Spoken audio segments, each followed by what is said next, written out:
Alhamdulillah wassalatu wassalamu ala Rasulillah wa ala alihi wa sahbihi wa barik wa sallim wa man tabi'ahum bi ihsan ila yaumil ba'd.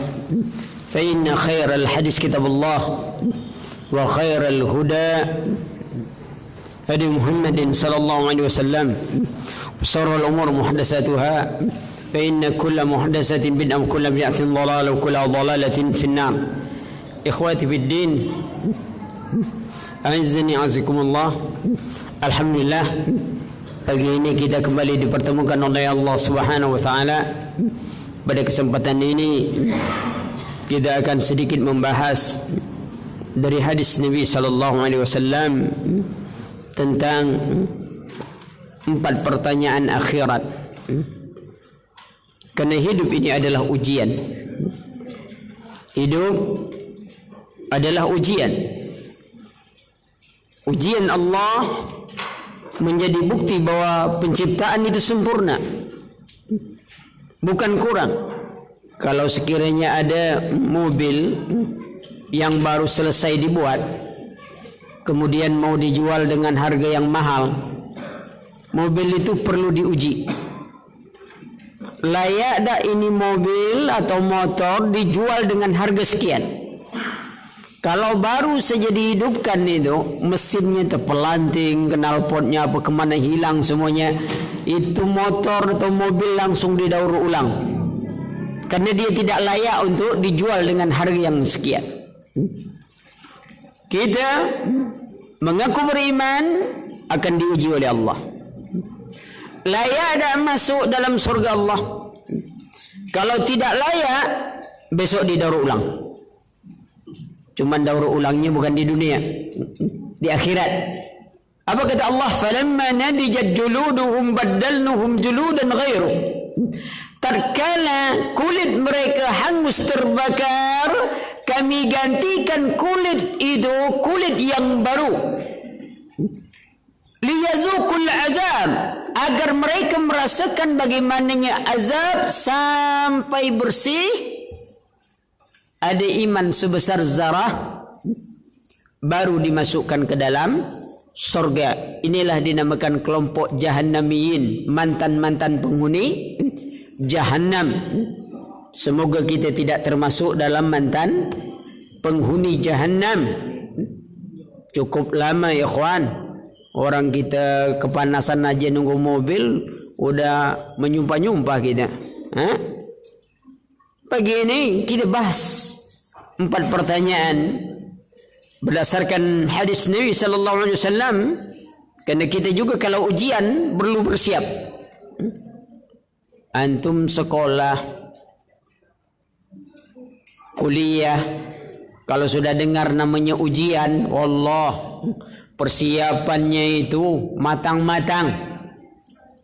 Walaupun sekolahnya 6 bulan sekali ujian, itu 6 hari waktu belajar yang penuh tuh. Yang lain tak pernah belajar. Pas waktu mau ujian, itu belajarnya penuh.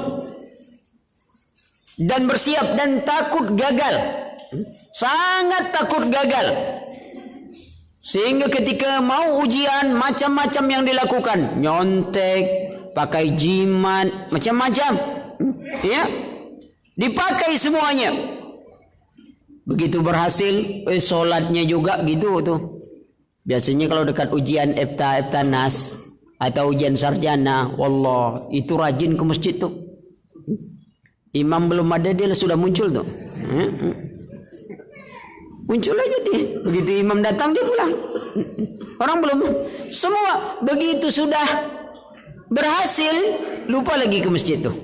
Semua dicoret, baju dicoret, muka dicoret, apa dicoret, jalan dicoret, semuanya lupa pada Allah.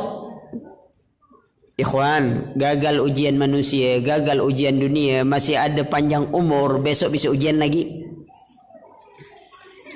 Tapi kalau gagal dalam ujian Allah, gagal dalam mempertanggungjawabkan dari apa yang dijanjikan, yang diberikan oleh Allah, itu celaka hidup kita. Maka itu saat ini kita bersiap. Kita sudah bersiap untuk yang tak pasti. Apa itu? Kalau orang tanya, untuk apa ente kuliah? Ada yang mahasiswa sini? Masih kuliah? Kalau ditanya, ngapa ente kuliah? Apa jawaban ente? Nuntut ilmu. Memangnya orang tak kuliah tak punya ilmu apa? Masa depan Ustaz, itu baru jujur jawabannya. Yakin tak ente masa depan ente dengan kuliah? Belum tentu juga Ustaz. Itu. Belum tentu lagi kan? Yakin ente jadi sarjana? Ya belum tahu juga Ustaz. Loh, kok berusaha mati-matian? Tak sampai mati lah Ustaz, cuman sungguh-sungguh aja. Belajar. Oke, kalau ente sudah jadi sarjana, yakin tak dapat pekerjaan? Belum tahu juga Ustaz. Oke, kalau ente dapat pekerjaan, yakin tak ente akan dapat gaji besar? Belum tahu juga Ustaz. Ente dapat gaji besar, yakin tak ente punya istri? Ya belum tahu juga ya. Kalau dapat istri, yakin tak istri ente mau sama ente sebenarnya? Belum tahu juga. Semuanya belum tahu. Bahagia tak ente nanti masa depan? Belum tahu juga Ustaz. Loh, semua yang belum tahu ente sudah usahakan semuanya. Mati yakin tak? Sudah tak bersiap nak mati? Yang pasti kita hadapi, tak pernah kita persiapkan tuh. Tidak ada persiapan sama sekali. Masa depan kita yang tak pasti, sudah antum persiapan tuh.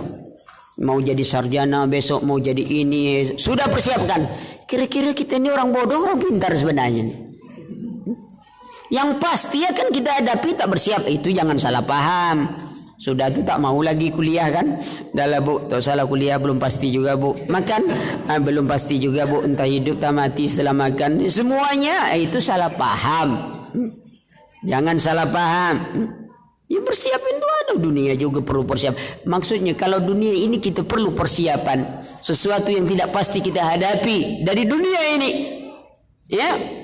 Lalu kenapa akhirat yang pasti itu kita tak bersiap? Maka materi hari ini sengaja diambil judul 4 pertanyaan akhirat.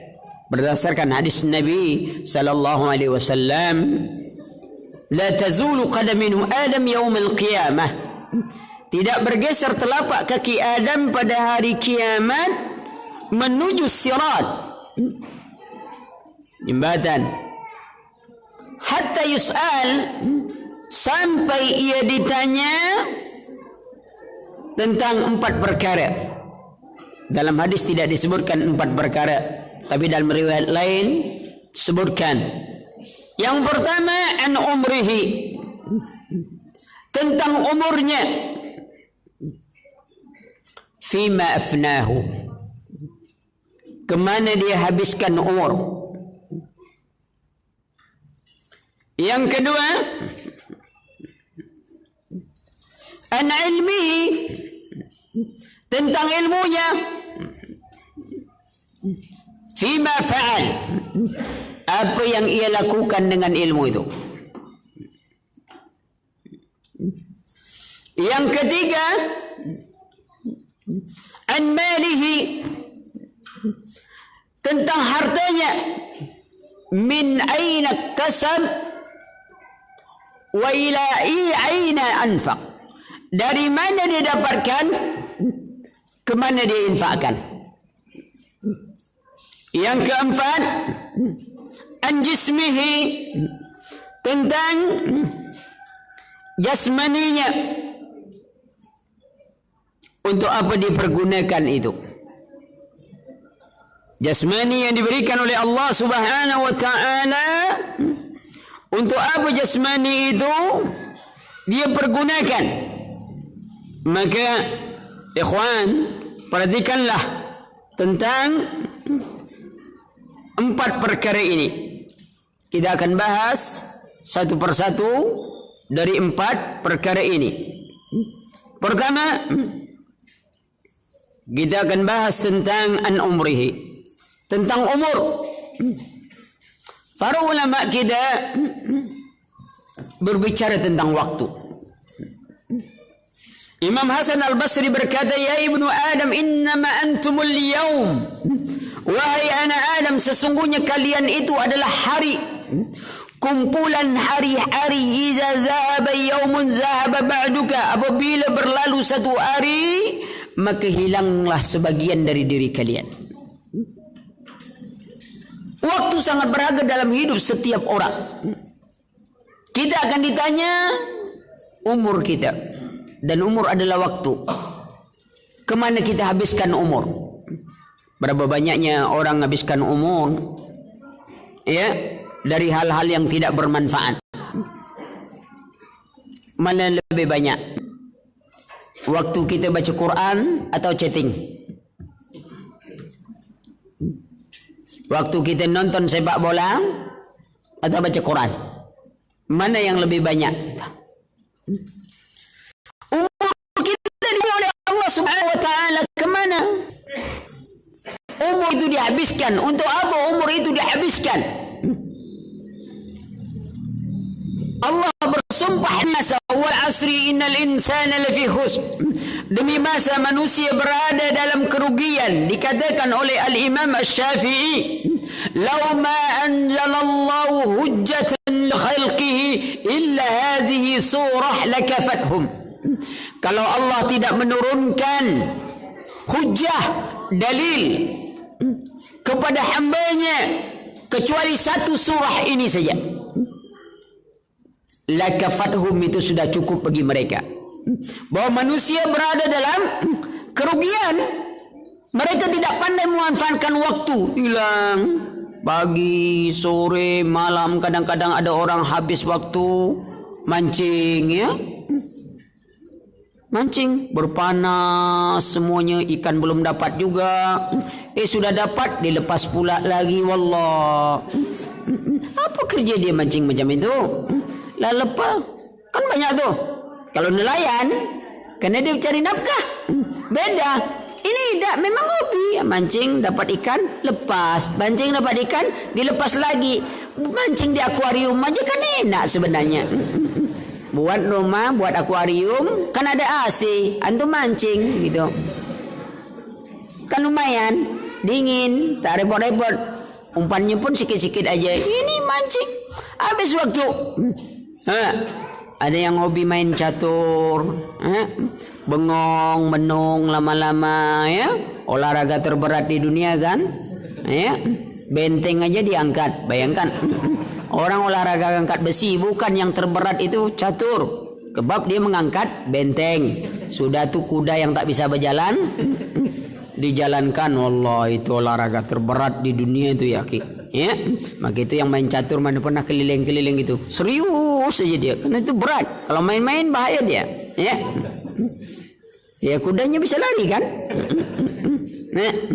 Perhatikan waktu, berapa waktu yang kita gunakan. Perhatikan berapa masa kita untuk mempelajari agama, berapa masa kita untuk dunia kita. Solat lah, kalau dihitung-hitung nak, sekali solat tu ada tak 10 menit? Adalah, kecuali yang super eksekutif itu agak lain cepatnya.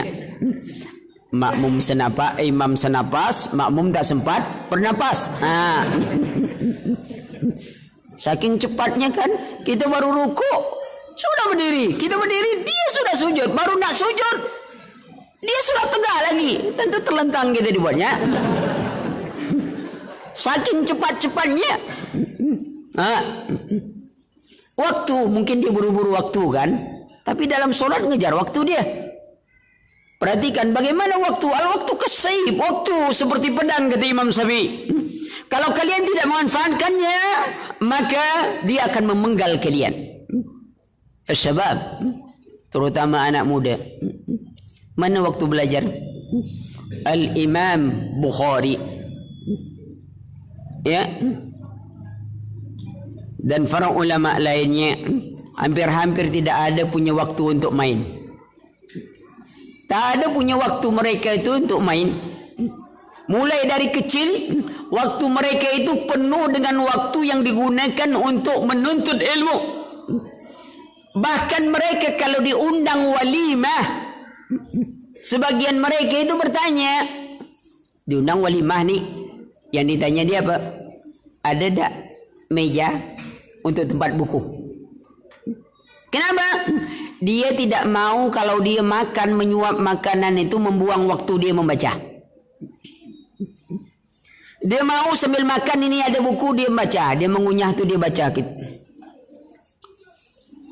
Karena dia tidak mau waktunya terbuang. Ini ilmu yang berharga, sangat berharga. Ya, begitu wajar mereka hampir-hampir tidak ada membuang waktu dan masa mereka. Mereka tidak sempat untuk bermain, tapi umurnya panjang-panjang toh. Ulama kita. Pernah ada antum dengar kisah Syekh Utsaimin, Syekh bin Bas, Syekh Albani tiap hari main futsal. Umurnya berapa? 80 tahun ke atas. Syekh Albani 90-an.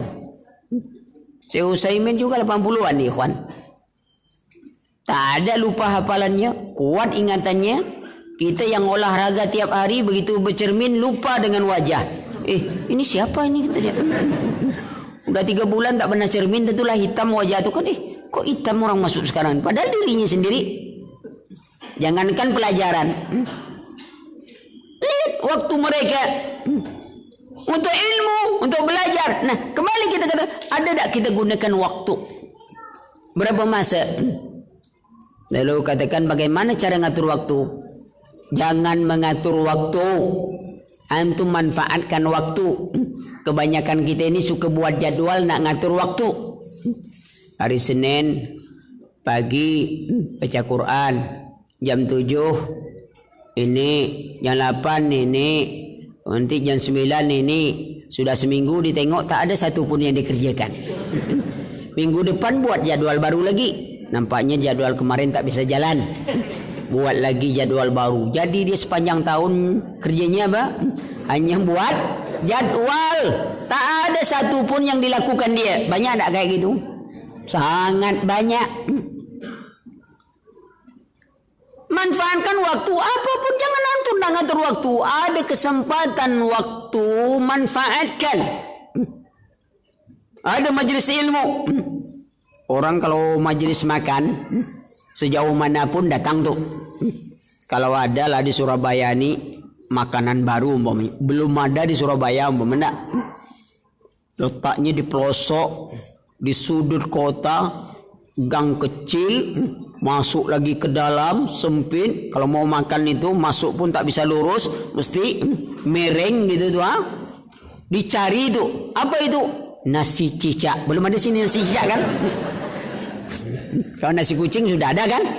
Nasi kucing sudah ada, nasi cicak belum ada. Kalau ada nasi cicak mungkin dicari orang di mana? Ada di gang lurus gitu, belok nanti tinggalkan motor, antum masuk ke dalam mereng. Di situ ada tempat kecil, di situ ada jual nasi cicak. Begitu keluar nasinya, bungkus kecil-kecil aja kayak cicak kan? Pak, kok kecil? Ini nasi cicak. Yang lebih kecil lagi nasi telur cicak ada. Kalau sudah namanya makan, itu tak ada pertanyaan tuh. Ke pelosok manapun kita begitu. Mau merasakan makanan baru, masakan baru. Tapi kalau namanya taklim, wallah, itu pertanyaan banyak tuh. Di mana? Gurunya dari mana? Gurunya dari tadi, Pak.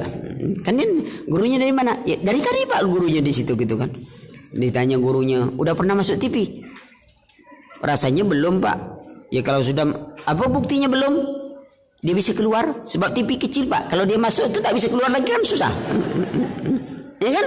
Tanyalah masuk TV atau tidak, ini tidak, namanya siapa, titelnya siapa, semuanya mau disuruh tanya. Ujung-ujungnya hati-hati aja ngaji. Jangan dalam-dalam. Nanti gila. Allah, nasihatnya langsung keluar. Ilmu dalam jadi gila. Nampaknya orang gila ilmunya dalam semua, nampaknya gini. Ya. Ya. Waalaikumsalam. Sudah tuh. Yang lain nasihati. Oke. Ngaji hati-hati antum. Jangan fanatik ente. Ngapa? Jadi teroris nanti. Allah. Terlalu dalam ngaji. Gila. Fanatik. Teroris. Terus kayak saya, Islam biasa aja, biasa tak ngaji, ya. Biasa tak sholat, ya pokoknya biasa-biasa aja kita. Ya. Wallah, ini rupanya Islam yang biasa saja. Ya, kira-kira antum, ya, kalau kita punya mau kondangan udah pakai jas bagus, kopiahnya cantik, lalu istri lewat, dek, gimana mas sekarang? Istri kita bilang, yalah mas, biasa aja mas. Teman saya gagal lagi suaminya. Kira-kira apa perasaan antum? Bayangkan kenapa kita sama istri kita, pasangan kita harus menjadi pasangan istimewa. Kalau kondangan mau jadi kondangan orang yang diundang istimewa, masyarakat yang istimewa, pejabat istimewa, pegawai istimewa, karyawan istimewa. Kenapa tidak mau jadi hamba yang istimewa di hadapan Allah? Untuk dapat yang itu tuh, waktu memang jadi korban. Berapa kita berkorban untuk waktu? Waktu yang kita pergunakan, akhwan, dikatakan oleh para ulama, waktu yang lalu adalah qadar yang telah kita jalani. Hari ini adalah amalan kita. Hari esok jangan jadikan dia bencana dalam hidup kita. Maka ketika Allah Subhanahu wa taala telah memberikan kesempatan kepada kita untuk melakukan satu amalan, jazakallahu khair, untuk melakukan satu amalan, maka jangan suka menunda amalan itu. Satu amalan Allah berikan kita untuk melakukannya, ketika ada kesempatan ambil, jangan menunda. Karena orang yang suka menunda-nunda setiap amalan kebajikan yang Allah berikan kesempatan untuk melakukannya, itu tanda kelemahan jiwa mereka. Kita tak mau jadi hamba yang jiwa lemah. Setiap ada kesempatan ambil, tidak banyak sedikit, kita ambil setiap kesempatan. Waktu kalau dia sudah berlalu, dia tak kembali. Wahai Adam, jika sebagian perkataan Imam Hasan Al-Basri, setiap masa hari-hari akan berkata kepada anda, wahai anak Adam, akulah adalah waktumu hari ini. Berbuatlah sekehendakmu. Tapi ketika aku telah pergi, aku tidak akan pernah kembali kepadamu. Lihat, berapa banyak kita sudah membuang waktu, membuang masa. Padahal waktu itu sangat berharga dalam hidup kita kan. Bagaimana orang-orang akhirat yang menyesal? Mereka menyesal, minta kepada Allah, Rabbana farji'na na'mal salihan. Ya Rabb kami, beri kami kesempatan, kembalikan kami ke dunia, na'mal salihan, kami akan mengerjakan amal saleh. Hari ini kita masih diberi kesempatan. Waktu anak muda ada waktu yang dinasihati oleh Nabi, Aba ightanin khamsan qabla khamsin. Ini waktu yang disebutkan oleh Nabi. Waktu kaya sebelum datang miskin, hidup sebelum mati, sehat sebelum sakit, senang sebelum susah, waktu lapang sebelum waktu yang sibuk. Berapa banyak orang yang terlupa, lalai oleh waktunya yang lapang. Kawan, ini keadaan kita. Saya tidak bicara lebih panjang tentang bagaimana waktu. Ulama kita manajemen waktu mereka menakjubkan. Tak ada yang bisa. Mereka itu istirahat mereka beda istirahat kita. Kita itu kalau istirahat mesti ujung-ujungnya tidur. Itu istirahat kita tuh. Sebentar istirahat tu tidur tu. Sehingga kalau dia mau pergi taklim, mau ke mana tu? Istirahat pak, kata dia. Di mana? Nidaul Fitrah. Ada apa di situ? Adalah ada waktunya untuk tidur, nampak kan? Bab majelis taklim itu waktu tidur yang paling nikmat di dunia. Kalau orang susah-susah tidur, datang aja majelis taklim, insya-Allah ya. Amma ba'du, mulai tu mata. Sudah makan obat pun belum tumbang. Tapi kalau sudah dengar majelis taklim, malah mulai gelap tu. Gelap pandangnya. Niat. Mereka istirahat, pindah dari satu pekerjaan ke pekerjaan lain. Berharga. Sampai-sampai sebagian mereka kita duduk ngumpul nulis, belajar. Mereka tulis, patah pensilnya. Dulu kan belum ada full pen kayak kita. Patah pensil karena dia tidak mau waktunya terbuang oleh meraut pensil. Apa dia katakan? Siapa yang mau jual pensil dengan harga 1 dinar? Berhamburan pensil ke dekat dia. 1 dinar tu 4,25 gram emas. Siapa yang tak mau jual pensil seharga gitu? Dia bilang begitu apa? Karena dia tidak mau waktunya terbuang. Kita itu yang banyak. Sangat banyak. Kita tidak ngambil manfaat. Bukan artinya apa? Antum tak boleh melihat ini, ada berita ini itu. Kalau bisa manfaat dan istifadah, cari yang bermanfaat, tak masalah. Tapi kadang-kadang lebih banyak yang tak bermanfaatnya. Ya, chatting, selfie, antum tengoklah. Kemana pergi, semua orang sibuk dengan selfie-nya. Foto sana, foto sini, ya. Kalau pergi makan, foto semua makanan. Kirim kawan. Kawan lihat aja kita foto itu kan. Akhirnya ngiler dia kan. Antum tak kesian nengok kawan kayak gitu. Ha? Coba dia kirim itu makanannya. Jangan fotonya. Kita makan durian dipoto sama kawan. Kawan nengoklah kita makan durian. Allah. Ya? Intinya adalah waktu itu tadi. Manfaatkan. Ini remaja. Waktu tidak akan menunggu usia. Coba lihat. Disebutkan. Suatu ketika orang tua-tua ditanya oleh Imam Hasan Al-Basri. Saudaraku yang tua. Tanaman itu kalau sudah tua diapakan? Semuanya jawab. Saatnya untuk dituai. Saatnya untuk dipetik. Buah yang tua mau dipetik, tanaman yang tua saatnya dipetik, padi yang tua saatnya untuk dituai, menuai padi. Lalu dia berkata kepada anak muda, wahai anakku yang muda, ingatlah kalian bahwasanya tanaman itu kadang-kadang sudah dipetik sebelum tua. Apa itu? Maut. Yang tua tinggal tunggu mati. Yang muda, jangan menganggap kalian akan sampai tua. Lalu apa yang kita bisa persiapkan? Datang seorang kepada di masjid, bertemu dengan Imam Fudail bin Iyad. Imam Fudail tanya, saudaraku, umurmu berapa? Temannya bilang, 60 tahun. Imam Fudail katakan, berarti engkau berjalan ke haribaan Allah semenjak 60 tahun yang lalu. Ya.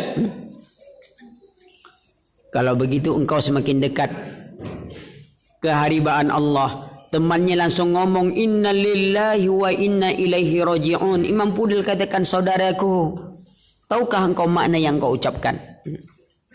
Itulah yang beliau sebutkan. Kalau engkau tahu bahawa kita ini dari Allah, akan kembali kepada Allah, ingatlah bahwa Allah tidak akan membiarkan kita menikmati semua nikmat tadi, umur, ilmu, harta, jasmani yang Allah berikan kepada kita, tidak akan dibiarkan kecuali Allah minta pertanggungjawaban.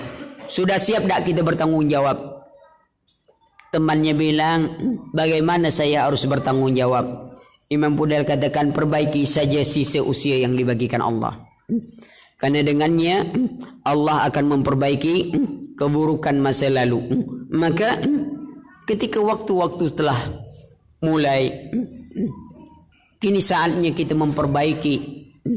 Ketika Allah masih memberikan kita hidup dan waktu itu masih ada, tak guna nyesal. Ada pula sebagian itu habis nyesal saja tuh.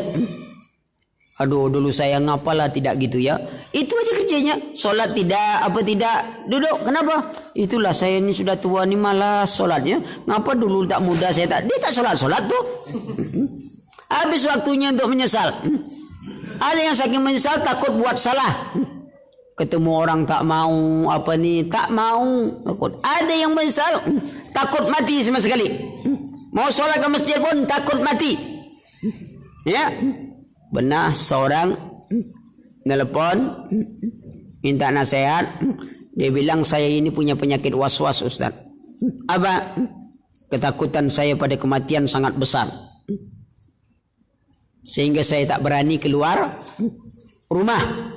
Karena saya takut kalau keluar rumah mati. Saya bilang antum dalam rumah tak mati kira-kira.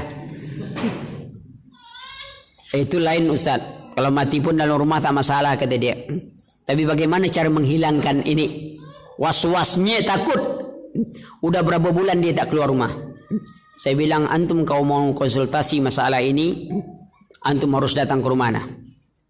Kalau tak datang tidak bisa konsultasi. Dia datang ke rumah, mulai dibahas.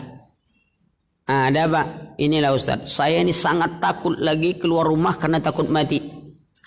Antum sekarang lah sampai di rumah kan? Iya. Mati atau antum sekarang sedang mati atau belum? Belum Ustaz. Allah tentukan antum belum mati. Jangan-jangan dekat balik antum mati bahaya nanti kan? Dimanapun antum takut mati. Kalau namanya mau mati tetap mati. Buktinya antum keluar tak mati.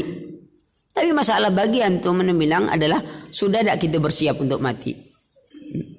Itu yang masalah bagi kita. Maka takut mati tentu bersiap untuknya. Ya, ada persiapan. Antum mau tidur takut digigit nyamuk. Bersiap dah antum untuk menghadapi nyamuk? Bersiap antum. Kadang bajunya, apanya, semuanya. Ya, sebenarnya nyamuk tak bisa disalahkan kan? Sebab dia kalau mau gigit kita kan dia minta izin, ikhwan. Hanya kita saja selalu mengizinkan, walaupun kita tak sadar kita mengizinkan. Apa buktinya? Kan kalau dia mau gigit kita tu kan dia di kuping kita dulu tuh berbunyi muter, boleh makan tidak, boleh makan tidak. Begitu kita gerak, oh berarti tak boleh. Begitu kita diam kan tanda setuju. Diam kita, baru dia panggil kawannya, ini boleh nih, yang ini boleh nih. Dia diam aja. Datang dia ramai-ramai, habis kita kena keroyok dia ramai-ramai. Itu dia. Karena kita sudah izinkan. Tapi mana ada orang tidurnya begini-gini kan? Kalau ada tidur gitu insya Allah tak digigit nyamuk tuh. Ya.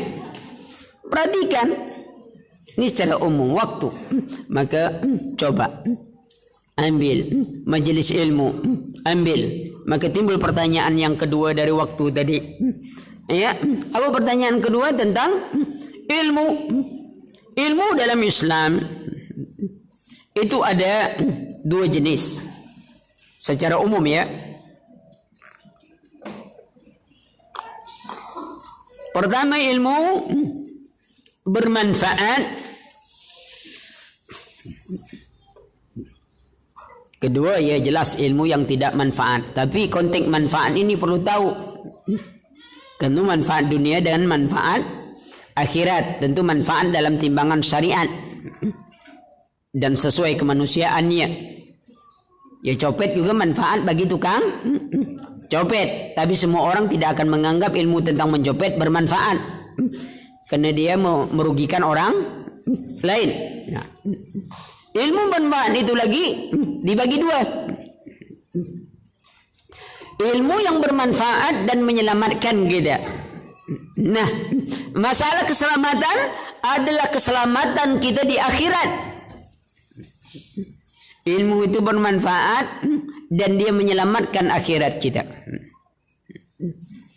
Yang kedua, ilmu bermanfaat tapi dia tak menyelamatkan akhirat kita. Ilmu yang pertama itulah ilmu agama. Dia bermanfaat dan menyelamatkan akhirat kita. Sedangkan yang kedua itu ilmu pengetahuan. Pengetahuan itu bermanfaat, ikhwan. Antum punya HP, terserah mereknya apa saja, ya, bermanfaat. Di samping itu ada mudaratnya juga, ya. Ada manfaat, ada mudarat. Tetapi pandai ilmu tentang itu hanya manfaat dunia, dia tidak menyelamatkan akhirat. Memangnya antum kalau pandai buat HP antum masuk surga apa? Itu jaminan. Siapa yang jago buat HP dijamin masuk surga? Tidak ada sama sekali. Tapi dia bermanfaat. Apalagi antum bisa manfaatkan dia untuk kepentingan dakwah, maslahat. Tapi ilmu agama ini yang paling bermanfaat. Bayangkan ikhwan, seekor anjing yang dilatih untuk memburu. Jadilah dia anjing yang khusus untuk berburu. Antum lepaskan dengan bismillah, lalu anjing itu pergi berburu rusa. Ditangkapnya rusa. Boleh tak dimakan? Boleh, kerana anjing buruan ada ilmunya. Binatang saja ketika sudah punya ilmu sedikit, naik derajatnya tuh. Bayangkan tuh. Nah, bagaimana dengan kita yang memuliakan kita di hadapan Allah? Bukan dunia, tapi akhirat. Ilmu itu. Dunia siapa yang muliakan? Allah tak muliakan ilmu manusia dengan dunia. Maka itu iblis minta Allah kasihkan tuh. Apa yang diminta iblis? Umur panjang. Pintar iblis. Apa gunanya antum dapat uang 1 miliar, begitu lihat uang antum mati? Kan tak ada guna tuh. Iblis minta umur panjang. Dikabulkan Allah tak? Dikabulkan. Rabbi anzirni ila yaumi yub'asun, wahai Rabbku beri aku tempo sampai hari akhir. Allah katakan innaka minal munzarin, engkau diberi tempo. Kita rasa-rasa berdoa belum juga dikabulkan. Nengok ada yang berdoa, ya Allah sedih je. Anak muda ngapain teh doa? Dah 5 tahun Ustaz. Apa? Doa minta anak yang soleh Ustaz, belum dapat. Terus istri ente itu juga belum dapat Ustaz. Doa dapat anak tapi tak pernah berdoa minta istri. Bagaimana tu dapat? Ya Allah berikanlah aku anak yang soleh. Istri soleh tak pernah diminta. Itu tu tak dapat. Coba mintanya harus minta istri yang solehah, bukan istri soleh. Tak boleh minta istri soleh. Nanti tak dikabulkan lagi kan? Udah tu berubah doa, ya Allah berikanlah aku istri soleh. Teman kita soleh marah dia, masa istri dia diminta-minta? Ya, istri yang solehah, jangan istri soleh. Doanya baik-baik. Ya, perhatikan ilmu yang bermanfaat. Sudah tak kita belajar tentang ilmu? Kalau ilmu agama, apapun antum pelajari dari Islam, antum pelajari langsung amalkan tuh. Antum belajar komputer, belajar ahli ekonomi, ahli ini, sudah dapat pekerjaan atau waktu bekerja baru antum bisa praktekkan tuh. Antum belajar bab wudu, antum harus ngamalkannya. Tak bisa antum sudah belajar bab wudu, ya, antum sholat tak pakai wudu. Saya sudah tahu ilmunya kata dia. Tahu udah lagi, saya sudah tahu tuh. Yang penting kita sholat bersih, mandi saya aja pakai sabun semuanya, ya tanggung kan? Ini kan cuma ini juga Pak. Lebih baik saya mandi kalau setiap mau sholat saya mandi pakai sabun, minyak wangi semua. Tak berwuduk, tak payah lagi Pak. Cuma wuduk kan sikit aja Pak kata dia. Tak terima. Karena itu aturan agama. Karena agama ini bukan akal-akalan. Kalau agama akal-akalan, tentu mengusap sepatu itu di atas itu tak masuk akal. Kita kalau pergi sapan ngusap sepatunya di mana berwuduk? Di atas, telapaknya justru tak diusap. Dalam ilmu fikih, mazi, orang yang keluar mazi, dia cukup mencuci, lalu dia berwuduk. Tapi kalau orang keluar mani, dia harus mandi. Mani najis tak? Mani tak najis ikhwan. Kalau najis berarti antum semua najis. Kita najis berarti nah, suci. Tapi keluar mani, mandi. Mazi najis. Tapi keluar mazi tak mandi. Cukup berwuduk saja. Kalau agama itu pakai akal-akal, tentu harus dibalik. Kalau itu kurang, gini sajalah. Antum baru mau sholat buang angin. Mau sholat lagi berwuduk tak? Yang dicuci anggota wudhu atau tempat buang angin? Mesti anggota wudhu. Mana ada orang buang angin keluar turun cebok dia lalu sholat lagi.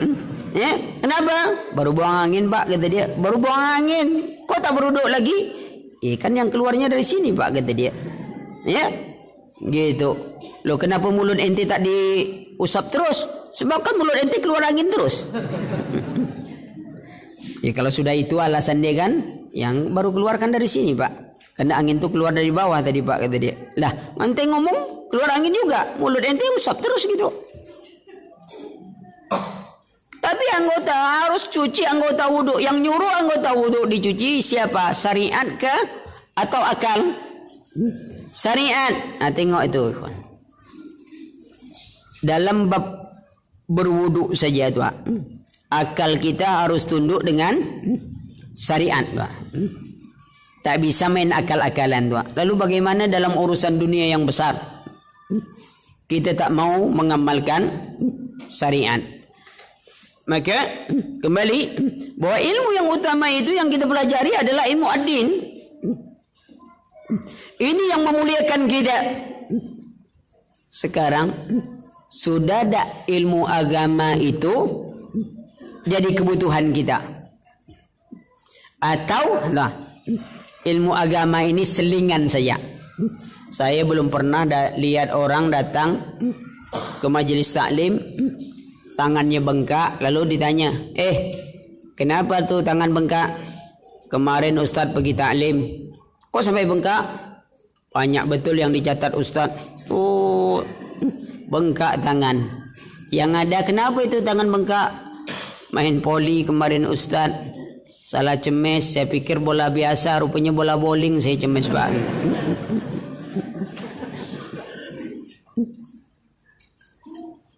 Ada tak orang pergi taklim pakai tas khusus? Futsal itu tasnya khusus tu. Bajunya khusus, sepatunya khusus, bolanya khusus. Antum mau main tenis meja, baju khusus tu. Bola khusus, tak mungkin bola futsal dibawa main tenis meja. Semuanya khusus. Antum mau main golf, sticknya khusus. Tak mungkin stick tusuk sate antum pakai untuk situ, Semuanya khusus, bajunya khusus, topinya pun khusus. Sekarang anda mau tanya, antum pergi taklim punya tak tas khusus pelajaran akidah, tas khusus pelajaran fikih? Saya yakin tak ada yang punya tas khusus seperti itu. Atau ibu-ibu lah, sebab tas mengetas ni ibu-ibu yang banyak. Ya. Ada tak punya tas khusus macam itu? Ini taklim tahsinul Quran, ini tasnya ni. Ini taklim ini. Biasanya kalau kondangan, ini tasnya ni. Kalau pergi ke pasar, ini tasnya ni. Pasarnya lihat, kalau ke mall, ini tasnya. Tak mungkin kan bawa kresek pergi ke mall. Apa? Mau ke mall Pak belanja, tapi tasnya tas kresek biasa saja. Tak mungkin. Ada tas khusus. Kalau pergi pasar-pasar biasa, tas kresek dibawa dia. Sandalnya pun beda-beda tuh. Bayangkan. Sekarang pergi taklim ada apa tidak? Tidak ada Ustaz. Kalau dapat baju tu, baju yang 7 zaman tu dipakai semua tu. Kalau direndam di sungai itu mati semua ikan. Mabuk bau baju tu. Kenapa tak ada khusus? Ini bukan anak anjurkan antum beli banyak tas. Tapi kenapa untuk taklim, untuk ilmu, untuk menghidupkan kita tidak punya baju yang khusus? Ini taklim. Bayangkan ikhwan, menghargai ilmu kita saja dulu, tuan. Segar, semangat, catatan. Tidak masalah untuk punya HP ini untuk kajian. Apalagi sekarang kan sudah mudah.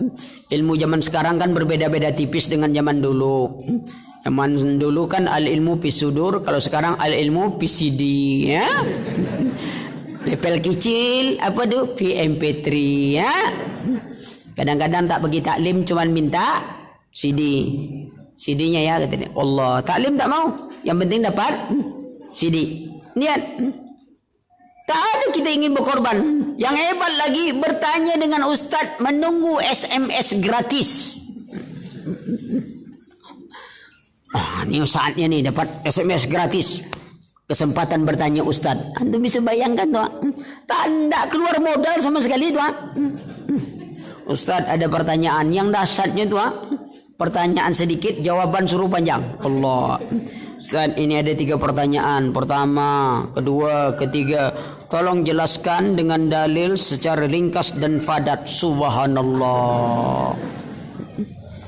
Ana cerita karena ana pernah dapat soalan seperti itu, ikhwan.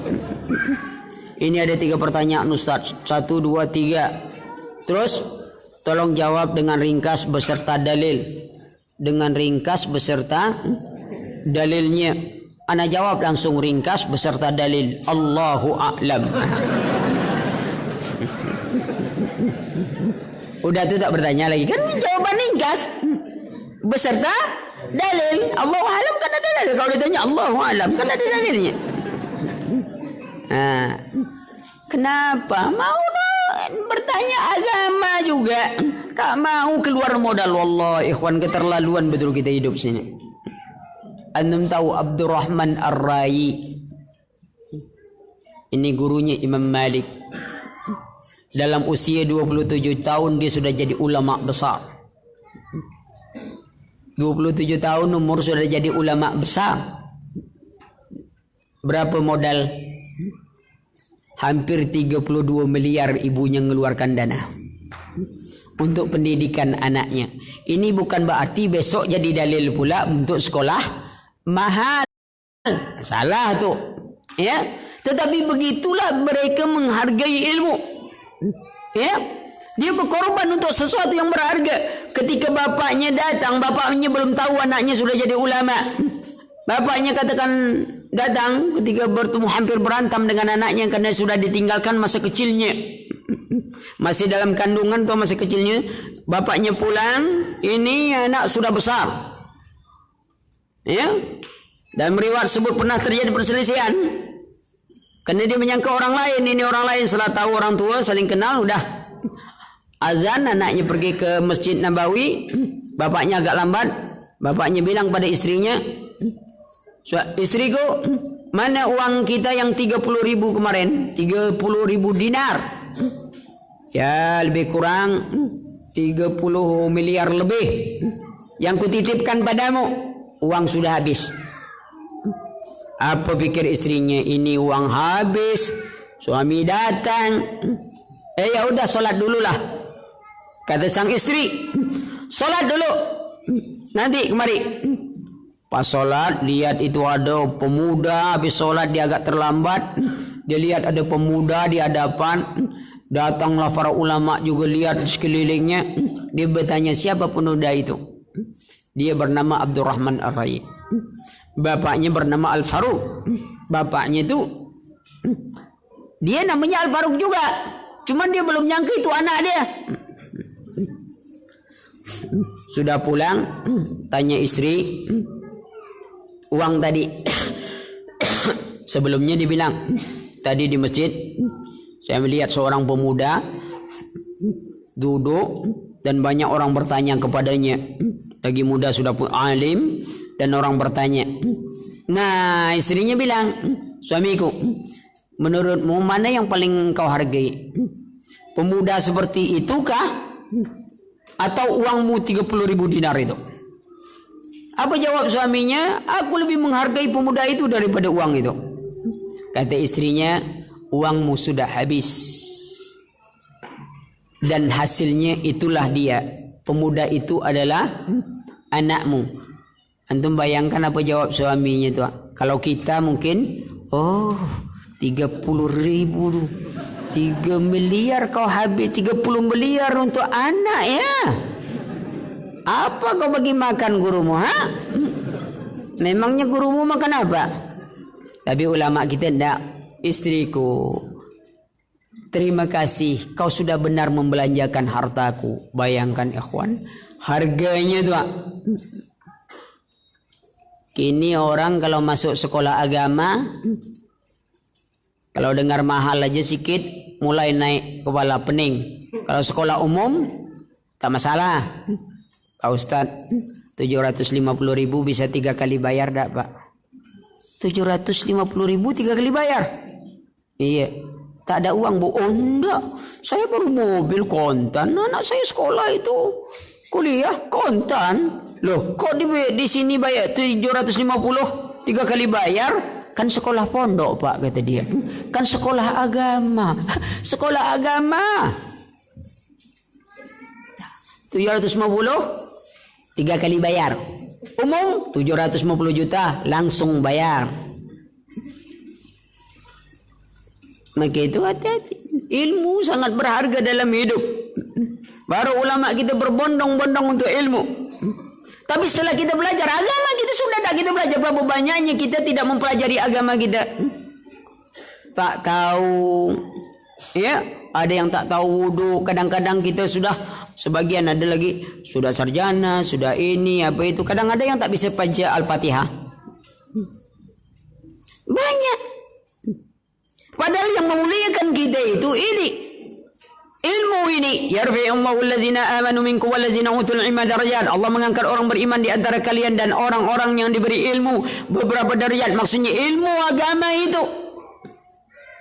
Nah, kalau sudah punya ilmu, apa yang kita lakukan? Nah, kadang-kadang punya ilmu, tapi yang dilakukan ternyata jual beli agama pula dengan ilmu. Amalkan ilmu, maka itu tuntut ilmu, beramal dengannya, dan jangan lupa adab dalam menuntut ilmu. Banyak orang belajar ilmu tapi lupa belajar adab. Ulama kita katakan kami kalau belajar ilmu tu 10 tahun, kami belajar adab 20 tahun. Kenapa? Kadang-kadang banyak punya ilmu tak punya adab. Ilmu boleh, tapi adabnya wallah benar-benar tak tahu. Ada orang punya adab tapi tak punya ilmu, juga tak bagus. Ya, dan adab sebenarnya adalah bagaimana beradab kepada Allah. Kadang-kadang kita tak punya adab kepada Allah. Kita kalau menghadap gubernur lah, ya, ngadap gubernur sajalah, tak usah tinggi-tinggi, menghadap gubernur. Antum bawa HP, ternyata HP itulah rusak pula tuh. Tak bisa lagi speakernya tu pelan. Speaker tu asal sudah orang telepon besar. Ternyata antum punya teman toke lah, ya, dia suka cari-cari pupuk, terutama pupuk kandang. Nah, kalau sudah bicara kotoran ayam, kotoran ini terang, ini ada kotoran banyak nih, kata dia, kotoran ayam, kotoran ini. Ketika antum datang pas menghadap pimpinan, tiba-tiba HP itu berdering. Antum nengok teman antum, wah ini kalau diangkat bahaya nih. Sementara antum sedang menghadap bupati kah atau gubernur. Antum angkat atau antum matikan itu kira-kira? Antum matikan ikhwan. Sekarang kita tidak menghadap Allah. Kalau lupa lain masalah. Tapi kadang-kadang memang sengaja tuan. Mengharap takut nanti orang telepon, padahal ini sedang ada janji penting kak. Coba kalau itu matikan, dia kan tak bisa telepon. Ya, ada alasan. Tapi banyak, dong bunyi, belum lagi nada deringnya macam-macam. Ya, maka itu perhatikan, ini ada adab, belum lagi adab tentang ibadah kita. Ya. Adab ilmu sudah ada kita belajar ilmu. Karena banyak saja dari ilmu agama ini yang kita masih tinggalkan. Orang hidup yang tidak mengenal agamanya, dia seperti bangkai hidup. Yang berjalan di muka bumi, dia seperti kuburan yang membawa bangkai hidup berjalan kemanapun. Maka itu buru ini, kejar. Kalau kita belum sempat tu anak-anak, tu sekolah, tu di mana, jangan sembarangan, ya. Anak-anak, kalau ngajarkan nyanyi anak-anak tak payah diajarkan. Antum bawa aja anak tu naik angkot setiap hari, hafal dia 2-3 kali naik tulah hafal lagu India tu. Ya, penyanyi India pun hafal dia. Naik aja angkot tu. Mas, kalau saya naik bunyikan lagu ini ya. 5 kali aja dia naik tu, hafal dia tu lagu tu. Tapi kalau Quran ini bunyikan, itulah 50 kali dia naik tak hafal-hafal tu. Maka perhatikan, ilmu akan ditanya sampai di mana, maka buru majlis-majlis itu, karena ini majlis olahraga. Besok Allah akan tanya, apakah engkau belajar tentang ilmu itu, akan ditanya. Lalu amalan ilmu ada tak diamalkan? Kalau kita berilmu, tentu kita tidak hanya satu saja, ya. Banyak orang tahu satu dalil tapi tak mau bertanya pada guru, nak ngamalkan sendiri. Wah, saya kan sudah bisa, terjemahan kan banyak. Salah baca, ya, bunuh diri, ya, mengharapkan bidadari, ya kan? Mati dapat bidadari, Allah. Mati dapat bidadari. Ya akhi, jangankan bunuh di orang, duduk aja tuh menung-menung, duduk menung. Kerjaan tak ada, mau ngerja tak apa juga. Ya mati sajalah. Antum ambil pisau, tusuk diri, berdosa tuh. Nggak bunuh orang lain antum, sebenarnya cuma duduk-duduk aja antum. Kerjaan tak ada, apa tak ada, bunuh dirilah.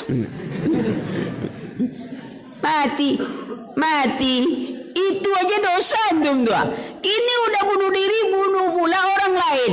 Berapa banyak dosa yang antum tanggung? Berapa banyak orang yang tak bersalah, bukan tak berdosa ya, tak bersalah kepada tukang bunuh. Ya, lihat, bom bunuh diri, nama aja bom bunuh diri. Siapa yang membunuh diri loncat dari gunung diazab dengan loncat dari gunung. Bunuh diri dengan panah, besok diazab dengan panah. Bunuh diri dengan bom, rasainlah besok. Ya, lihat. Kenapa? Kadang pahaman sendiri. Ya, anak-anak jadi korban semuanya. Maka itu perhatikan. Padahal Nabi katakan, man qatala mu'ahadan lam yari raihatal jannah. Siapa yang membunuh orang kafir terikat perjanjian, dia tidak akan pernah mencium bau surga. Maka kita pelajari agama kita ini bukan menjadikan kita orang yang keras, ikhwan. Seharusnya semakin kita mempelajari agama, semakin banyak kelembutan kita. Tentu yang benar itu benar, yang salah itu salah. Tegas tidak bermakna keras. Tegas, haram ya haram, nggak ada toleransi. Enggak, yang haram ya haram. Kalau darurat oleh agama baru dia ambil darurat, namun dia tidak kasar. Harus bedakan itu. Jangan dianggap orang tegas itu kasar. Enggak, tegas haram. Kalau itu bid'ah, tetap kita katakan itu bid'ah. Tapi apakah antum mengatakan itu bid'ah lalu dengan etikat orang itu kafir? Itu bahaya tuh. Karena ahli sunnah menjaga lidahnya dari mengkafirkan saudaranya. Sebab kalau saudaranya tidak kafir, dialah yang kafir. Kadang-kadang baru seminggu pesantren kilat, lidah lah macam petir. Sabar. Perlu dakwah, perlahan. Sebagian yang tidak tahu, perlu kelembutan. Ya, lihat kelembutan perlu, tetapi yang hak itu hak, yang batil itu batil. Jangan sampai karena kita takut tersinggung oleh orang, takut ini, akhirnya kita tidak mau menyatakan yang hak itu yang hak, yang batil itu batil. Itu sebuah kesalahan. Tidak ada lagi pencegahan amal ma'ruf nahi mungkar, nasihat tak bisa jalan. Ya, kalau namanya nasihat tetap ada yang orang tersinggung. Cuman cara kita, ya, Perlu perlahan. Ya, tidak simsalabin. Ya, baru aja belajar, kita ingin seluruh orang di dunia ini langsung nerima kita. Nabi saja, Rasul pilihan. Banyak juga yang masih membenci Nabi. Nabi akhlaknya dipuji oleh Allah. Kita siapa yang muji? Istri kita belum tentu pula. Memangnya istri kita milik kita? Jangan-jangan dia terpaksa aja milik kita karena bapak yang nyuruh. Lalu kita ingin simsalabin, perlahan. Tapi dakwah tetap. Kalau kita tidak cegah, maka kebatilan tidak tahu oleh orang. Kita sebutkan, ini batil, ini apa, tetap. Ya, tetapi tadi dengan ilmu dan hikmah. Kita belajar ilmu, terutama ilmu agama, berapa banyak kita. Karena penentang-penentang kebenaran itu sangat banyak. Ya, mereka mengingkari wujud ini, mengingkari keyakinan ini, ya. Pengingkaran biasanya tanpa dalil atau mengotak-ngatik dalil. Kita tidak paham, ya. Maka perlu memperdalam setiap agama, sebab besok kita akan ditanya, adakah kita belajar ilmu itu? Adakah kita amalkan? Kalaupun kita amalkan, untuk apa? Kadang-kadang orang sudah berilmu, tetapi ilmu itu ternyata ya untuk memperjualbelikan agama. Mereka bisa mengotak-ngatik ayat, mau yang halal yang haram. Haram lah pak, kata dia. Keluar dalil haram. Halal ada juga dalil halal. Yang mubah ada juga. Terserah, tergantung bayaran aja. Antum mau yang mana sekarang? Ini jelas jual beli agama.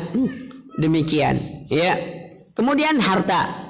Nah, harta ini dua sebenarnya pertanyaan. Dari mana kita dapatkan, kemana kita infakkan? Banyak pertanyaan. Itu tidak bermakna harta dunia ini diabaikan. Zuhud secara umum adalah memanfaatkan dunia untuk kepentingan akhirat. Secara umum. Antum bisa manfaatkan dunia untuk kepentingan akhirat. Antum punya mobil. Kata Imam Al-Albani, salah satu zakat mobil itu apa? Kata dia, bawa orang pergi taklim. Antum naik mobil, ada ikhwan-ikhwan dan antum sendirian. Udah, ya akhi, besok taklim dengan ana. Pergi, naik mobil. Begitu. Bawa orang pergi taklim. Kalau terlalu banyak, ikat aja di atas kalian, bayar betul. Tapi bawa. Ini mobil, kendaraan. Kita manfaatkan dunia. Ya, harta kita selagi ada dalam genggaman kita, itu milik kita. Kita tahu, ya, bahwa yang kita bawa mati itu adalah harta kita. Harta kita sesungguhnya yang kita pakai, yang kita makan, yang kita infakkan. Yang kita makan habis, yang kita pakai akan usang, yang kita infakkan ini milik kita. Tapi berapa banyak kita infak? Enggak. Ini anda tengok. Ya. Kalau di sini ada 2,5 miliar. Lalu sekarang tinggal tersisa umpamanya 1 miliar.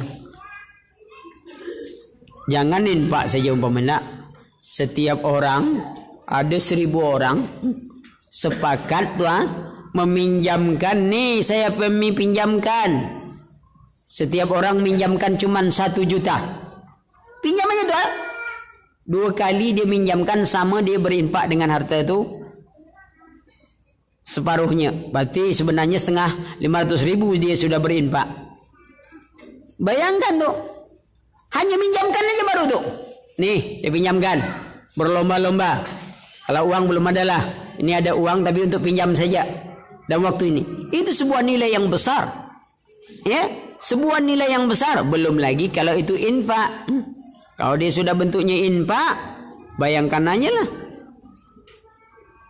Umat Islam banyak. Kalau ada 1.000 orang, tiap orang infak 1 juta, kan lumayan tuh. 1 miliar. Ya, banyak. Tapi masalahnya tak di situ. Karena ketika bab infak dan sedekah, Itulah prinsip ekonominya jalan. Itu yang sering saya sebutkan. Kalau sudah infak sedekah, berinfak sekecil-kecilnya untuk dapatkan surga Firdaus sebesar-besarnya. Itu tak? Ini anak belum nengok pengumumannya nih. Kalau ada pengumuman, alhamdulillah infak bulan kemarin 1 kilo. Bulan sebelumnya ada 2 kilo. Kok pakai kilo? Uang receh, payah ngitungnya. Jadi terpaksa pakai kilo. Ya. Cuma nanti pisahkan uang 50, uang 100, 200, 500, 1000. Kan senang ngitungnya tuh. Sekali-sekali antum hitung dulu antum. Kira-kira kalau sekilo terlalu lama, 1 on tuh berapa nilainya? 1 on uang 100, berapa tuh? Ada tak 10.000? Jadi senang hitung. Top nimbang, udah. Berapa uang? 2 kilo. Sekilo sama dengan 2 kilo. Kemudian ini, kan enak kita ngitung tuh lagi. Ya. Nah, itu kalau sudah infak itu yang keluar tuh. Ya. Nah. Tapi ditanya dari harta, kemana kita infakkan? Dari mana kita dapatkan? Tentu harta-harta yang halal yang diinfakkan di jalan Allah Subhanahu wa taala. Maka cara tidak langsung ketika ada kesempatan, saya banyak melihat orang, kita biasanya kalau di Riau kalau buka infak kadang-kadang baru aja diumumkan, ini kita butuh tiang sekian, ini sekian. Kadang-kadang ada yang diam-diam aja, Pak jangan minta lagi Pak, yang apa, biar saya semua tiangnya aja, kata dia. Akhirnya yang lain tak kebagian. Nah, masing-masing nunggu kesempatan. Sebenarnya ketika ada ini lahan masjid atau apapun ingin dibuka, itu kan kesempatan kita ngambil kapling tuh. Kapling apa? Kapling akhirat. Kita kalau kapling dunia, subhanallah, kalau ada kapling dunia, murah, meriah, rumah hop, ya, 1 meter, 3 juta, anak yakin berebut orang, ya, bayar angsur. Kapling akhirat belum tentu orang semangat tuh, belum tentu, sebab prinsip ekonomi tadi ada di dalam pasar akhirat, tidak ada di dalam pasar dunia. Prinsip ekonomi itu tak berlaku di pasar dunia. Dia cuma berlaku di pasar akhirat. Apa pasar akhirat? Majelis taklim, ya, di masjid-masjid, ya, yang ditawar-tawarkan itu pasar akhirat. Tapi yang pergi ke pasar akhirat itu kan tak banyak orangnya. Sudah orangnya tak banyak, yang belanja pun pilih-pilih orangnya. Sudah tuh yang dikeluarkan belanja pun pilih-pilih uangnya. Wallah, terlalu banyak pilih-pilih, ha? Ya, ini kesempatan bagi setiap kita, ha? Harta yang kita miliki di jalan Allah, paling tidak kita akan ikut, ya, dimanapun, sedikit apapun nilai di sisi Allah itu akan terus mengalir. Ya, ini yang kita ingin harapkan dari harta-harta yang kita miliki, karena dengannya Allah akan melapangkan kita. Tapi jangan karena itu pula, ya, kadang-kadang ada orang bersedekah dengan harapan balasan lebih besar. Sebab kemarin ada ustaz cerita, kata dia, ya, padahal tak perlu cerita ustaz. Nabi sudah sebutkan, siapa yang membangun masjid di dunia, dibangunkan istana di akhirat. Tidak akan berkurang harta kita dengan sedekah. Allah akan melipat gandakan 700 kali lipat, 100 sampai 700 kali lipat. Suatu ketika masa paceklik Ummah Utsman bin Affan bawa hampir 1.500 onta dagangan, bawa gandum. Masing-masing onta itu membawa kotak salah 500 kilo. Dengan 1.000 apa, nah lupa jumlahnya. Lalu sampai di Madinah, pedagang-pedagang Madinah datang menawar gandum. Yang dikatakan oleh Utsman, Anda bisa beli saya untung berapa? Mereka bilang, kami akan beri Anda untung 1 dinar. Untung aja tuh yang diminta. Dia tak bicara modal. Untung berapa Anda beri saya untung? 1 dinar. 1 dinar itu berapa? 4,25 gram emas. 1 gram emas berapa sekarang? Hah? Ada 500-an. Kali 4. Lah 2 juta tu 2 juta lebih tu Bayangkan tu Taruhlah 2 juta. Untungnya saja tu gandum 1 kilo 2 juta masa itu tu. Kata Osman, tak mau. Tambah lagi. Baik, kami bagi kamu untung 2 dinar. Kata Osman, tak, tambah lagi. Pedagang asli. Lalu kata pedagang, wahai Osman, yang pedagang di kota Madinah ini cuman kami. Dan yang berani membagi anda untung 2 dinar itu cuman kami. Tak ada orang yang berani. Apa jawab Osman? Kalau begitu tidak jadi dijual. Terus semua ini dagangan saya infakkan untuk kaum muslimin. Tak jadi dijual. Kenapa? Karena Allah memberi keuntungan 10 sampai 700 kali lipat dari setiap butir gandum. Allah, tengok perdagangnya. Dia tak mau tanggung-tanggung untung. Berapalah untung 2 dinar, 4 dinar dibandingkan dengan 700 kali lipat. Dan itu diberikan oleh Allah Subhanahu wa taala. Tak ada dipikir yang lain. Tak jadi. Saya infakkan semua untuk kaum muslimin. Allah ikhwan. Mereka berinfak tak mikir macam kita. Kalau kita pilih dulu. Ada tak ya? Apa? Duit 10 zaman dulu tu yang kecil 10 rupiah bulat. Ya. Kalau yang umur 40 tahun tu masih ngalami tu, masih tahu. 50 tahun tu masih pernah ngalami tu. Duit 10 rupiah yang kecil. Cari tak dapat. Silakan lewat dulu ya. Silakan nanti kalau kurang datang ke rumah ya. Dia lah tahu tu masalahnya akan lebih masalahnya ya. Terus berapa banyaknya orang infak? Nunggu motivasi ustaz dulu. Hadis tak mau, apa tak mau? Kalau ustaz cerita baru semangat. Wah, ini dia baru mantap manajemennya. Saya cobalah dulu 1.000. Tahu-tahu di luar ada yang ngasih. Ni akhi, minum es. Berapa es ni? Biasa 10.000. Ya udah gratis biasa. Allah, baru 1.000 saya impak tadi ni. Udah dapat es 10.000. Subhanallah, sudah 10 kali lipat. Betul kata ustaz tu. Besok mulai impak 10.000 kan? Lah 10.000 kata dia. Pada dari luar lagi, baru datang ketemu. Ini ada rezeki dikit 100. Wallah, ini dia baru. Benar cerita ustaz tadi tu. Benar lagi tu. Mulai impak lagi 100.000. Udah lama orang ini ya duit 1 juta. Dari mana? Anak semua punya utang antum dulu. Oh, utang antum 1 juta. Wah, benar balik uang saya. Akhirnya ngutang 100 juta. Infakkan langsung ke masjid. Maksudnya bukan dapat pahala, supaya nanti ada orang ngasih proyek 1 miliar.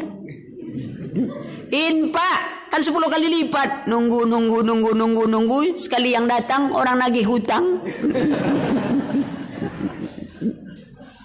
Niatnya tak bagus. Antum berinfak yang untuk dunia. Akhirat sering saya ceritakan. Ya, si fulan, seorang pedagang, orang rajin berinfak kepada pengemis. Setelah 10 tahun pengemis jadi konglomerat, ya, datang melihat orang yang berinfak itu, lalu mengenang jasa yang orang dermawan ini, lalu diumrohkanlah dia. Subhanallah, keajaiban sedekah.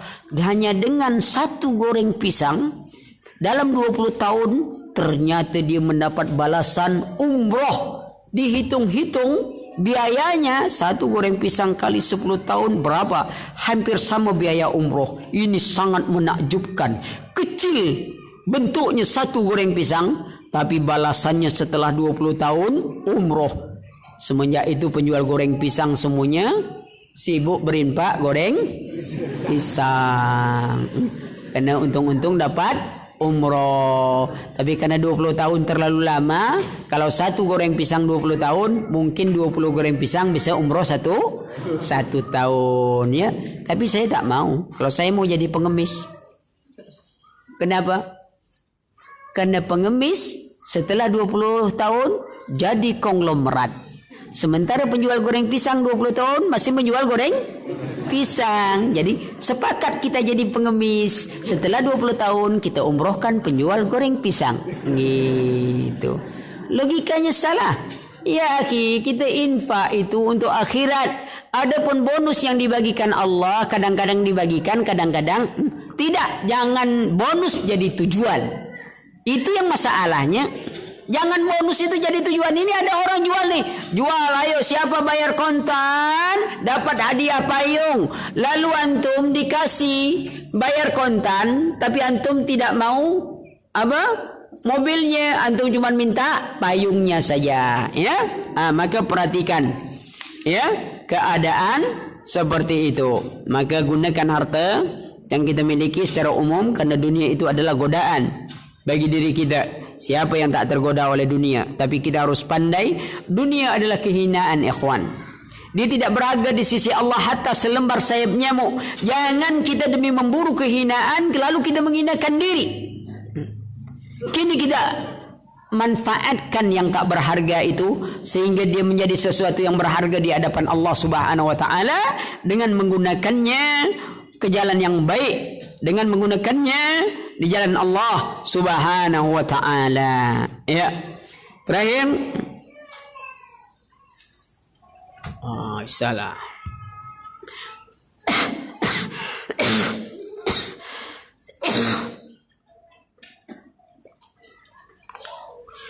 Terakhir kita bicara sedikit tentang apa? Jasmani. Ya secara umum lah dulu. Nanti kita lebihkan dalam tanya jawab. Apa itu? Ya jasmani kita. Berapa banyak kita manfaatkan untuk jasmani? Kita kadang-kadang olahraganya semangat bukan main, ya. Olahraga. Kalau sudah taklim malas.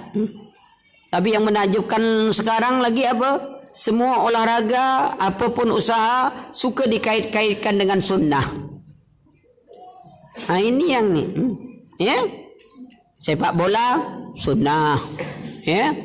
Sepak bola, sunnah. Cari itu klub, sunnah. Bakso, sunnah. Laundry, sunnah.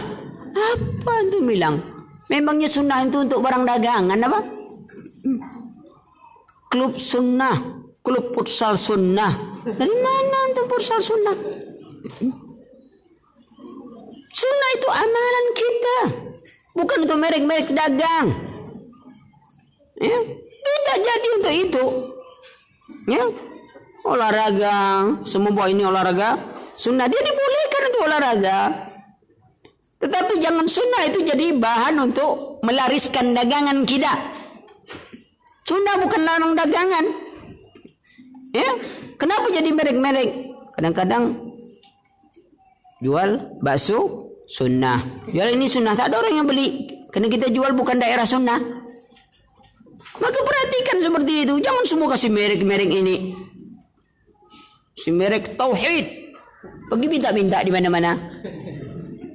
Ya, baju mereknya. Maka perhatikan, itu bukan merek dagangan.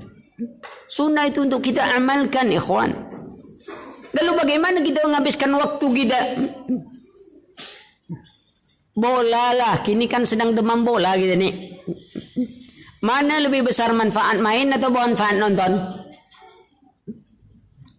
Kalau suruh main lah, main bola lebih manfaat daripada cuma nonton sepak bola. Kalau kita nonton sepak bola semuanya bisa ditendang.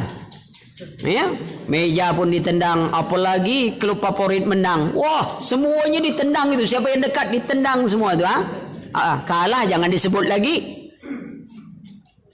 Kadang-kadang kita penonton ini lebih hebat daripada pemain. Bodoh, nendang itu aja tak dapat.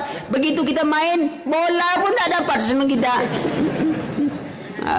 Kawan itu sudah sesak napasnya lari itu, masih kita buat perbodoh-perbodoh juga dia tu, Maka santai. Nah, sekarang kita sampai di mana?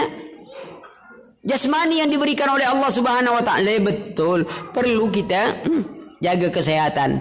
Tapi apa kata ulama bersail? Ya khadimal jismi kam taskali khidmatihi. Wahai orang yang menjadi budak dari jasmaninya, kita sibuk Sakit ini obat, sakit ini obat, sakit ini obat. Sakit apa saja pening kepala kita. Ya, tak boleh rasa sakit sikit. Kita tak mau. Tapi kita terus berobat, namun sakit juga. Sudah obat ini, makan obat ini sakit. Sembuh sakit perut, sakit gigi, makan obat sakit gigi, sembuh pula sakit mata, cari pula sakit mata, sembuh pula datang sakit lain, tak berhenti sakit-sakit, namun kita terus berobat, tapi terlalu repot kita lupa tentang kesehatan jasmani kita, jasmani yang melalaikan kita. Berapa banyak kita dapatkan, tapi rohani tidak kita perhatikan. Ya, tengok orang main taklim majelis ilmu berapa masa waktu. Maka itu bapak-bapak, ibu-ibu juga, atau bapak-bapak, anak-anak yang disuruh, kadang-kadang sebagian bapak-bapak menjaga kesehatannya mantap. Ya, untuk olahraga dimanapun dia pergi. Itu seperti saya katakan tadi. Tapi kalau sudah untuk taklim, yang menakjubkan lagi itu tadi punya motor, tak punya jas hujan. Itu yang sering saya jadi, punya motor tak pergi taklim, maaf pak tak ada jas hujan. Ente punya motor? Punya. Jas hujan tak punya. Motor 15 juta, ada motor kini 30 juta. Jas hujan cuma 150.000, antum tak bisa beli. Cabut itu ban motor, jual, beli jas hujan. Kan ngapa? Pak saya beli jas hujan untuk taklim, tapi antum tak bisa taklim karena motor antum sudah tak pakai. Atau motor pakai jas hujan, antum tak taklim juga. Coba manfaatkan, kesehatan itu penting, kan penting jasmani. Tapi kalau terlalu sibuk di situ, saya lihat ada terlalu pagi, sore, malam, ya. Nah, kalau kita lihat sejarah para ulama kita, ya umurnya panjang-panjang lah, tak seperti kita ini, ya. Tapi olahraganya tak seperti kita, saya lihat. Belum dapat lagi saya sejarah-sejarah yang seperti kata orang ini, enggak. Ya, itu secara umum. Selebihnya kita tanya jawab sampai masanya. Ya, itu dulu. Subhanakallahumma wa bihamdika, asyhadu an la ilaha illa anta, astaghfiruka wa atubu ilaik. Wassalamualaikum warahmatullahi wabarakatuh. Ini ada sedikit pengumuman donasi pembebasan tanah. Ini yang kemarin, bulan yang penuh berkah, ini sudah lewat. Ya, karena ini beritanya bulan yang penuh berkah. Ya. Untuk berdonasi jangan nunggu bulan. Apa yang disebutkan oleh para ulama kita, kun rabbaniyan wa la takun sa'baniyan. Jadilah kalian hamba Allah dimanapun kalian berada, dan jangan menjadi hamba Allah hanya bulan Sa'ban. Ulama lain katakan lagi, cukup celaka orang yang hanya mengingat Allah pada bulan Ramadan. Di luar Ramadan mereka sudah lupa kepada Allah. Dulu Ramadan infaknya lancar semuanya, di luar Ramadan mulai itu nunggu Ramadan tahun depan. Ya, kapan kalau umur kita sampai? Nah, maka itu donasi tetap terus berjalan untuk pengumpulan pembebasan tanah yang di depan, yang luasnya 1000 meter persegi. Dana yang dibutuhkan 2,5 M. Ya, 2,5 miliar. Ya, bunyinya banyak, tapi kalau ramai-ramai insya Allah dia jadi mudah. Ya, kalau antum tak mau ramai-ramai, antum pergi aja ke panitia. Pak, saya tidak mau ramai-ramai kayak gitu, saya mau sendiri saja, 2,5 M. Itu tak masalah. Insya Allah panitia tak akan pernah marah sama antum kalau ada gitu. Ya, antum datangi aja panitia tuh. Bapak keterlaluan minta-minta gitu ya, datang aja sama saya biar saya tanggung. Tuh insya Allah berhenti itu panitia minta-minta, kan? Ya, silakan. Sebenarnya ini bukan minta-minta kalau bagi saya, mengajak kaum muslimin untuk sama-sama menanam modal akhirat. Mari kita bersama-sama menanam modal untuk akhirat kita, karena perjalanan kita ini singkat, sementara masa depan kita sangat panjang. Masa depan panjang, masa depan yang tidak ada akhirnya.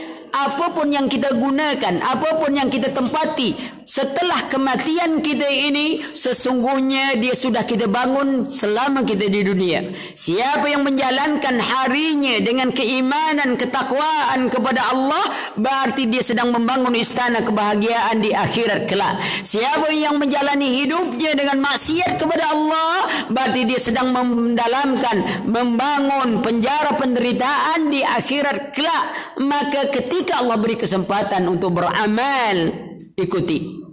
Sedikit atau banyaknya, jadikan dia bekal utama kita untuk perjalanan kita yang sangat panjang.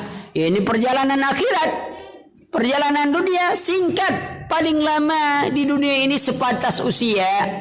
Sampai usia habis, hilang. Karena dunia seperti air yang di dalam kendi. Begitu dituangkan, air kendi habis, kendi pun hancur, masa pun terbuang. Apa yang tersisa dari kita? Apa yang kita infakkan? Itulah yang tersisa untuk kita. Kita infakkan dengan ikhlas. Semoga itu menjadi amal jariah yang terus mengalir kalau kita mendahului. Ya, nah maka mari semangat dimanapun dan kapanpun.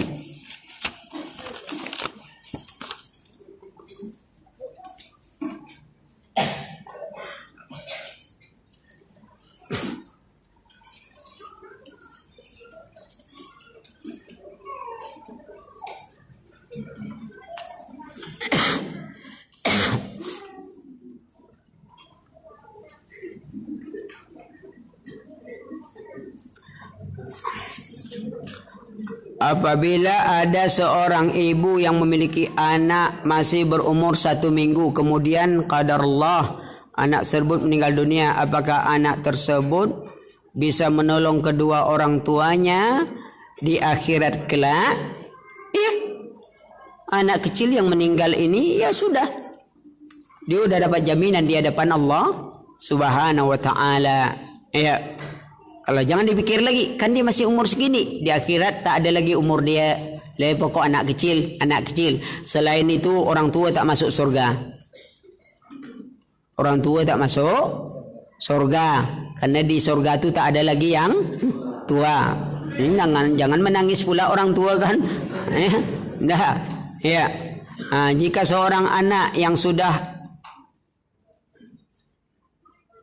balik, masih proses berhijrah, masih berusaha untuk menjadi salihah, apakah bisa menolong kedua orang tuanya di akhirat kelak?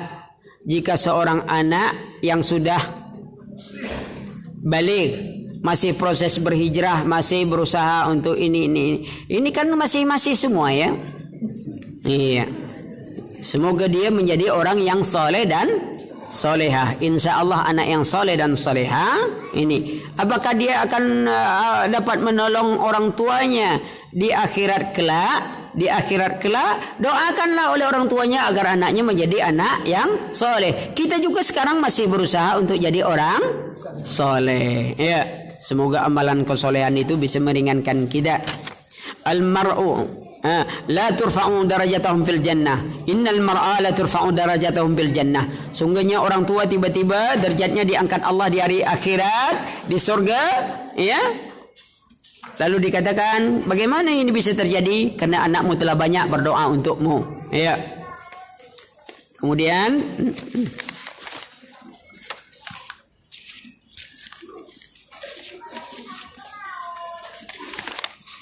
Assalamualaikum Ustaz. Apakah tidak sengaja menelan sisa makanan di mulut ketika solat dapat membatalkan solat? Tidak. Ustaz mau tanya, ana lah tahu antum buat ini untuk tanya, kecuali minta nagih hutang ya, ana tak tahu kan. Ustaz mau tanya, iya antum mau tanya memang ya, kecuali Ustaz maaf nagih hutang, kan itu ya. Soal adab, lebih utama mana seorang ustaz yang masih mempunyai seorang akhwat yang masih mempunyai bayi solat qiyamul lail di rumah atau di masjid saat bulan Ramadan? Ya, saat bulan Ramadan mana yang lebih utama dia untuk walaupun ini, tapi di rumahnya pandangannya lebih bagus karena dia seorang wanita dan masih punya bayi. Ya, adab menuntut ilmu seorang akhwat yang masih mampu mempunyai bayi, antum tidak disuruh untuk ke masjid. Kini lebih mudah untuk di rumah masih bisa dengar, masih bisa ini. Tapi kalau ada majelis di masjid itu tidak juga dilarang. Tapi sebaiknya kalau itu tidak bisa menenangkan ketentraman, ketenangan yang lain, jangan dibawa. Ya, sebab kalau sudah dibawa masjid, antum masih punya bayi, kemudian disibukkan oleh bayi, orang lain akan ikut sibuk. Dia tidak melihat lagi ustaz, dia sibuk juga melihat ukhti yang ngurus bayi. Ya, kalau terlalu capek ngurus bayi, akhirnya akhwat lain juga lagi sibuk ngurus ukhti, ya.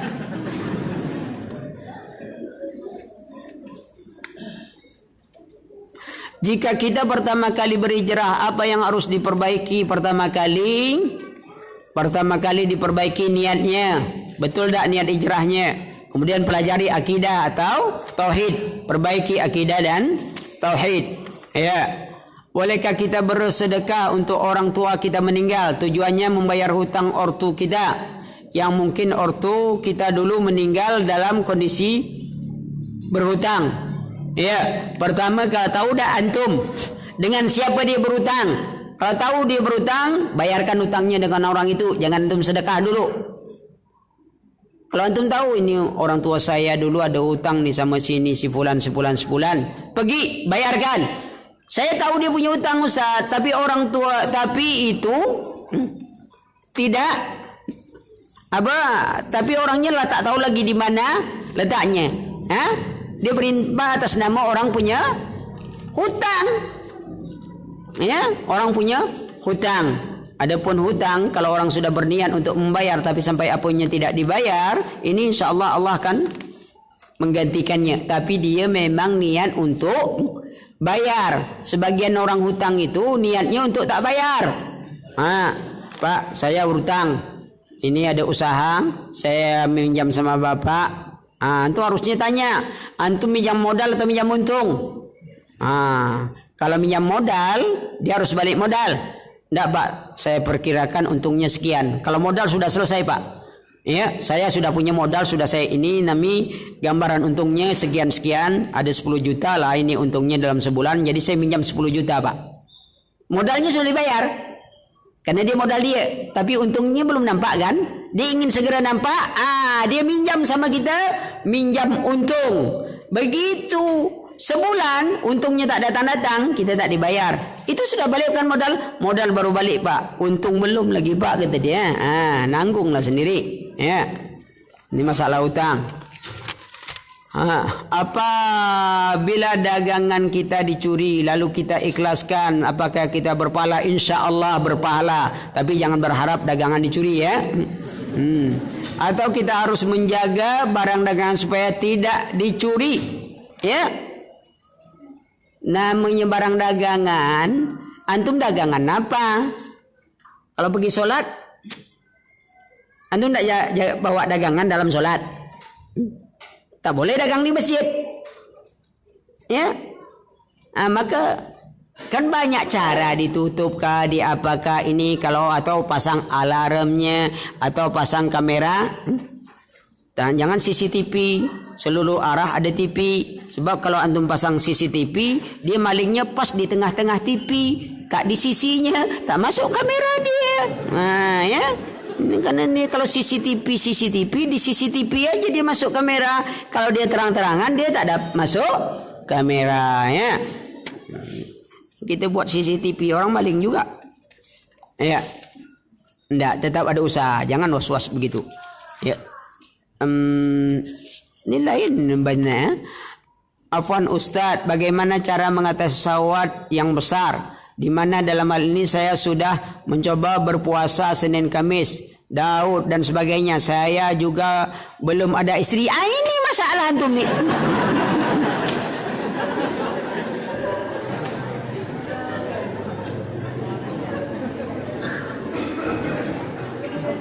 Puasa sudah, Senin Kamis sudah, Nabi Daud sudah.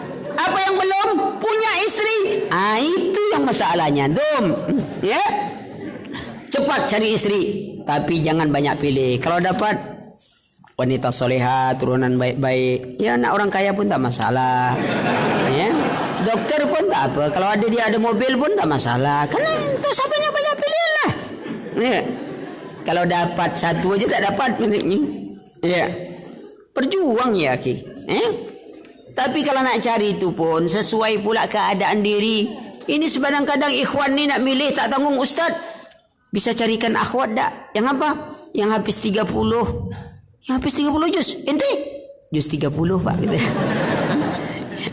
Lumayanlah bertemu Pak. Kan satu kupu. Juz 30 juz. Kan gitu. Kan bertemu tu. Jadi 30-nya tetap satu. Juz 30. Anda dapat berapa? Juz 30. Istrimu 30 juz. Kan sama-sama 30 di tengah Pak. Gitu. Allah. Cari itu jangan terlalu banyak pilih. Ya. Tetap. Ya. Jangan suka WA. Ukti, bangun malam yuk. Ukti, antum bilang itu anak siapa? Antum bangunkan tengah malam. Ibumu tak pernah kau bangunkan malam. Anak orang dibangunkan malam-malam. Datang. Kau lihat itu datang. Assalamualaikum Pak. Kalau orang Melayu kan gitu. Assalamualaikum Pak. Saya lihat di sini ada bunga yang sedang mekar. Wah. Itu bapaknya bunga apa? Itu. Jangan takut. Maksudnya anak bapak. Anak saya manusia bukan bunga. Berarti bapaknya tak pakai sastra tu. Kalau begitu langsung saja. Saya mau melamar anak bapak. Begitu baru laki-laki namanya. Apa pekerjaanmu? Ia melamar anak bapak.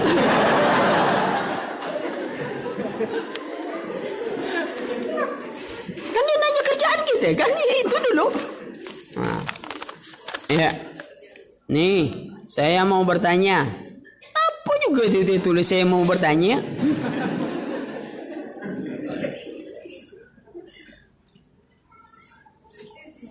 Wanita yang sedang berhalangan itu tak boleh solat dan puasa. Amalan lain kan boleh. Silakan aja dia baca hafalannya, ngurangininya, ya. Dia baca kitab-kitab tafsir, ya. Dan apakah boleh wanita yang kehilangan berhalangan menyentuh, membaca dan melafalkan Al-Quran? Ya tentu boleh. Hanya khilaf nanti menyentuh Al-Quran. Tapi saya masih orang boleh. Apalagi hanya melafalkan. Lalu kalau makan baca bismillah atau tidak? Bisa, ngapa bisa aja? Kalau bismillah, saya lagi halangan Pak, kata dia. Loh kalau pakai bis, antum berhalangan juga dihalangi oleh bis. Kan boleh. Kalau hafalan kita bismillahirrahmanirrahim, makan kan baca bismillah, apa semuanya boleh. Ya. Dan kadang orang banyak akalnya aja kadangnya. Yang kedua, apakah dibolehkan seorang wanita yang belum mempunyai suami datang ke majelis ilmu yang jauh atau keluar malam untuk datang ke majelis ilmu? Boleh aja tapi dengan mahramnya. Kan boleh. Tapi dengan mahramnya kan senang tuh. Nggak mau. Kalau sendirian bahaya. Iya. Ustaz, apakah sama dosa tatkala sendiri dengan dosa syirik? Ya, ini sama tatkala sendiri beda ya. Dosa syirik menghapus semuanya amal, menghancurkan seluruh amal, bukan menghapus semua amal. Ini adalah akibat yang diberikan. Itu yang disebutkan oleh Nabi, bahwa dia diberi nampakkan kemudian tidak harga karena dia tidak istiqomah dalam apanya. Itu yang kita penting jagakan. Ya, apakah ada kitab yang menjelaskan tentang akhlak kemuliaan para ulama salaf? Ada. Aina nahnu min akhlaqis salaf? Antum silakan baca buku-buku ini. Sangat banyak. Di mana kita di akhlaknya salaf? Kita ni ngaku salaf, tapi akhlak kita silap. Perangai kita tukang sulap. Apa? Kalau contoh akhlak salaf, subhanallah. Antum lihat, Syekh Islam Ibn Taimiyah dimusuhi orang, dipitnah orang, apa orang. Begitu musuhnya itu meninggal, Imam Ibn Qayyim senang hati. Imam Syekh Islam Ibn Taimiyah katakan, kenapa engkau bahagia? Apakah menurutmu kalau dia meninggal penggantinya lebih baik? Lalu Syekh Islam mendatangi itu rumah musuhnya yang memfitnahnya, didatanginya, lalu berkata kepada ahli keluarga yang ditimpa musibah, anak-anakku, orang tuamu telah meninggal. Hari ini aku orang tuamu, segala kesusahanmu laporkan kepadaku. Antum bayangkan, ini akhlaknya se-Islam. Imam Ahmad juga difitnah, masuk penjara. Ketika penguasa berpihak kepada Imam Ahmad, istilah kita sekarang ini fail. Data-data orang yang memfitnahmu. Terserah mau diapakan, berada keputusanmu. Dibuka pun fail pun tidak. Yang Imam Ahmad katakan, aku telah memaafkan mereka. Ikhwan, lihat ini adab. Coba kita, Allah, baru saja tak ditegur. Gara-gara dakwah sedikit tak diterima. Udah tuh lihat orang celakaan, tengok. Ini yang kemarin yang menghina saya kemarin nih. Mati lah dia. Rasain lo gitu. Nggak ada sama sekali. Tetangganya meninggal udah 3 bulan, tak tahu dia tetangga meninggal. Bapakmu mana? Bapak yang mana? Kamu punya bapak berapa? Ya 1. Yang 1 tuh mana? Ya udah meninggal pak. Ngapa tak kasih tahu? Orang meninggal ngapa pula ngasih tahu kan sama bapak? Ya. Kenapa? Saking antinya. Kenapa antum sampai tak tahu? Bid'ah. Ada apa? Antum kan bisa mengamalkan takziah dengan sunnah, sopan, bisa datang lihat. Bisa tak tahu. Ini adab. Ulama kita bagaimana adab berdebat, adab apa. Kita kadang-kadang itu yang tak tahu. Mau kerasnya aja diambil, yang lembutnya tak pernah diambil kan. Ustaz apa ya? Cari buku-buku itu. Belum lagi tawaduknya para ulama. Ya. Tak nunjuk-nunjuk diri ya. Imam Sufyan Tsauri itu, gelarannya Amir Mukminin fil hadis. Hafalannya 300.000 sampai 1 juta hadis. Tapi orang tak kenal siapa Imam Sufyan Tsauri. Kenapa? Dia selalu menyembunyikan diri, tidak menampakkan dirinya sebagai seorang alim. Kita, Allah, baru aja belajar tahsin. Tak ada lagi orang di Sidoarjo ni bacaan paling mantap kecuali kita saja tu. Begitu dengar imam baca, mata tak ke tempat sujud tu, kuping ke dekat imam. Shotnya kurang sangkut. Bukan shot. Shot. Itu agak salah. Salah semua bacaan orang. Ana sudah bicara beberapa bulan kerja dan menabung. Ana sudah beberapa bulan kerja dan menabung. Tabungan Ana 10 juta. Tapi Ana belum punya motor. Namun Ana sudah ingin nikah. Bagaimana nasihat Ustaz? Oh, antum nikah dulu. Nikah. Mana tahu istri antum punya motor? Antum dapat istri. Ya. Antum nikah dulu. Ini lebih utama. Mana tahu antum dengan pengumuman seperti ini kan, mana tahu besok ada yang menghadiahkan antum motor, mobil umpamanya kan, hadiah pernikahan antum, dimasukkannya dalam kotak. Ini antum buka, dapat motor-motoran. Nikah dulu ya, motor tuh belakangan. Ikhwan, kalau antum jalan kaki bersama yang antum cintai, lalu berpegangan tangan, subhanallah, gimana antum? Coba antum jalan kaki megang motor, mana ada?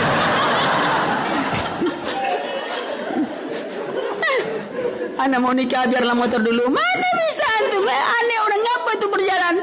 Nikah dulu biar enak antum tuh. Ngapa? Iya.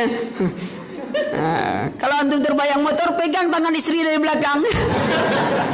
Kenapa itu? Saya ingat mau beli motor tak jadi gitu kan. Nikah ya, hati-hati. Iya. Tapi jangan buat pengumuman. Ada tak akhwat yang punya motor? Jangan.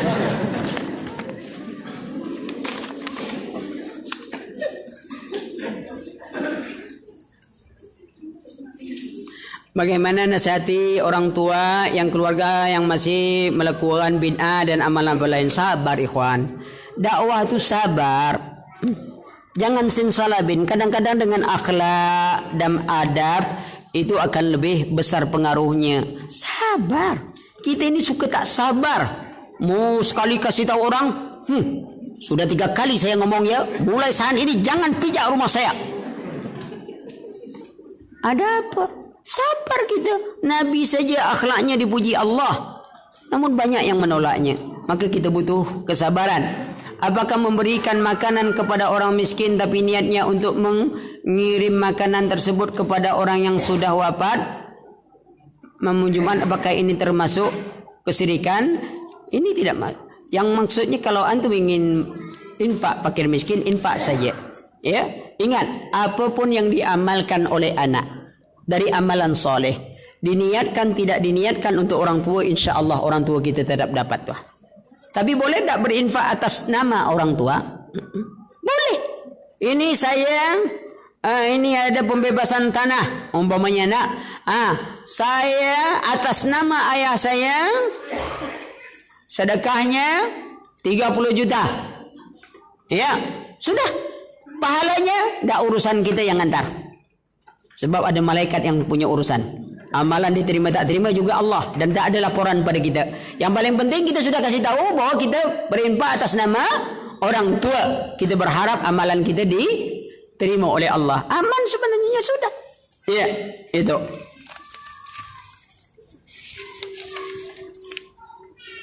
Apakah hukumnya menyiarkan berita meninggalnya seorang di musholla?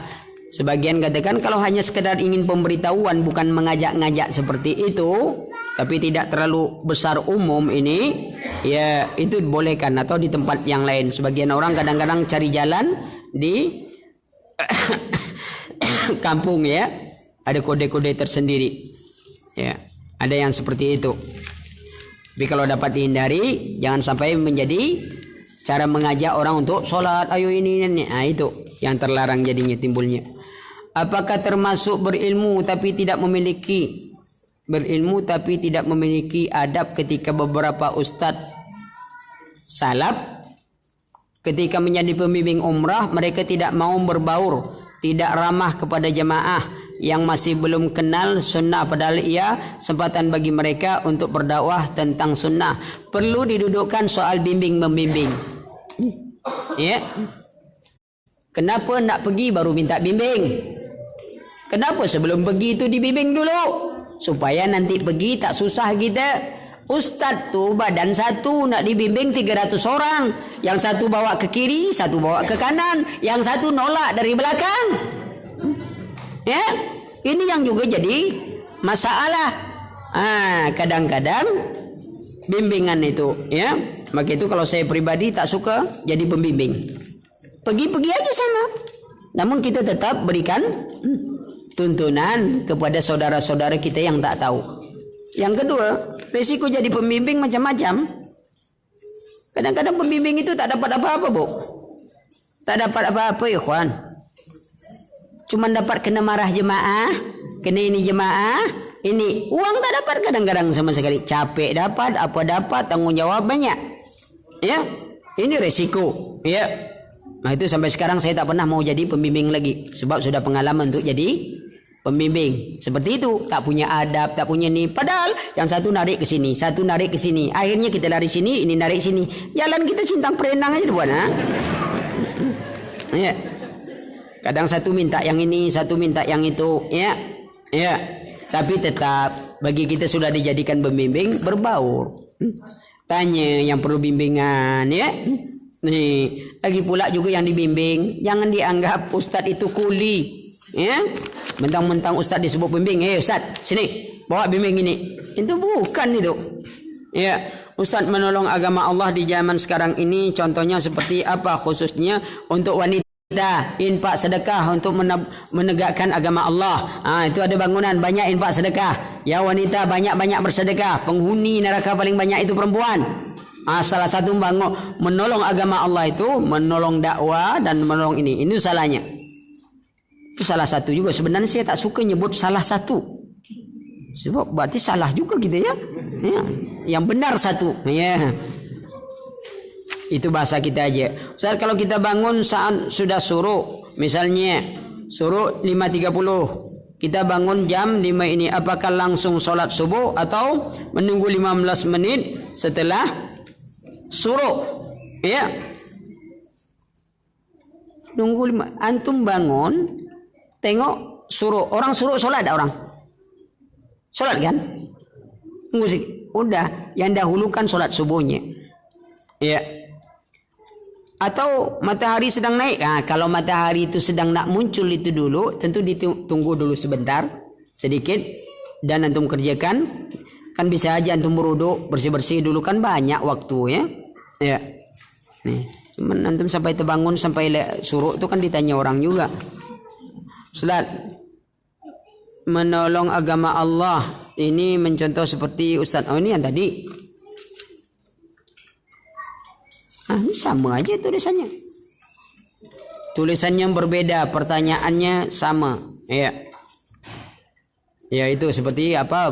Banyak ya, menolong dakwah, menolong ini. Semoga dengan demikian kita menolong agama Allah. Ikhwan, menolong agama Allah itu bukan berarti Allah itu butuh pertolongan kita. Itu rahmat dan kasih sayang. Allah beri kesempatan kepada kita ya untuk menolong agamanya. Allah memberikan kesempatan bagi kita untuk dapatkan pahala dalam agama ini. Kalau seluruh kita tak mau nolong agama Allah, Allah akan tetap menegakkan agamanya. Antum tak mau, tak ada urusan bagi Allah. Antum tak mau bela agama Allah, tak mau jadi dai, tak mau jadi membantu agama Allah, tidak ada urusan. Allah tetap akan tinggikan agamanya. Antum bergerak atau antum tidak bergerak. Namun ada kerugian bagi kita. Allah masih memberi kesempatan bagi kita untuk ikut terlibat, sehingga dengan itu Allah berikan kita ganjaran. Maka jangan lalai. Ada kesempatan, azam, harus semangat. Itu harus ditanamkan. Baik juga anak-anak, baik apapun ya, ditanamkan. Kita berjuang, itu alir. Apalagi kalau tanah, berapa lama itu tanah kan? Dia tetap bertahan sampai dunia kiamat kan? Ya, kalau masjid mungkinlah kipas angin bisa hilang kan? Maka itu orang kalau infak kan mikir-mikir dia. Ini ada program masjid Pak, apa kipas angin? Ndaklah. Kenapa? Nanti hilang pahala saya. Ya. Ini ada program masjid Pak, apa tanah timbun, tanah urukan, semuanya sibuk infak tanah uruk. Ya, sebab kalau sudah dibuat masjid pasti tak dibongkar lagi kan? Tak ada, itu infak jariah yang mengalir terus. Akhirnya masjid tak jadi. Kenapa? Sebab tanah uruk semua yang ada. Mana ada masjid? Ya, orang berimpak tanah uruk semuanya. Masjid tak jadi-jadi. Kenapa? Tengok Pak, itu datang lagi Pak 2 truk, 3 perut mengundung. Ya, kenapa? Orang infak. Ya, itu karena milih-milih itu, akhirnya infak tanah uruk. Ya, itu makanya.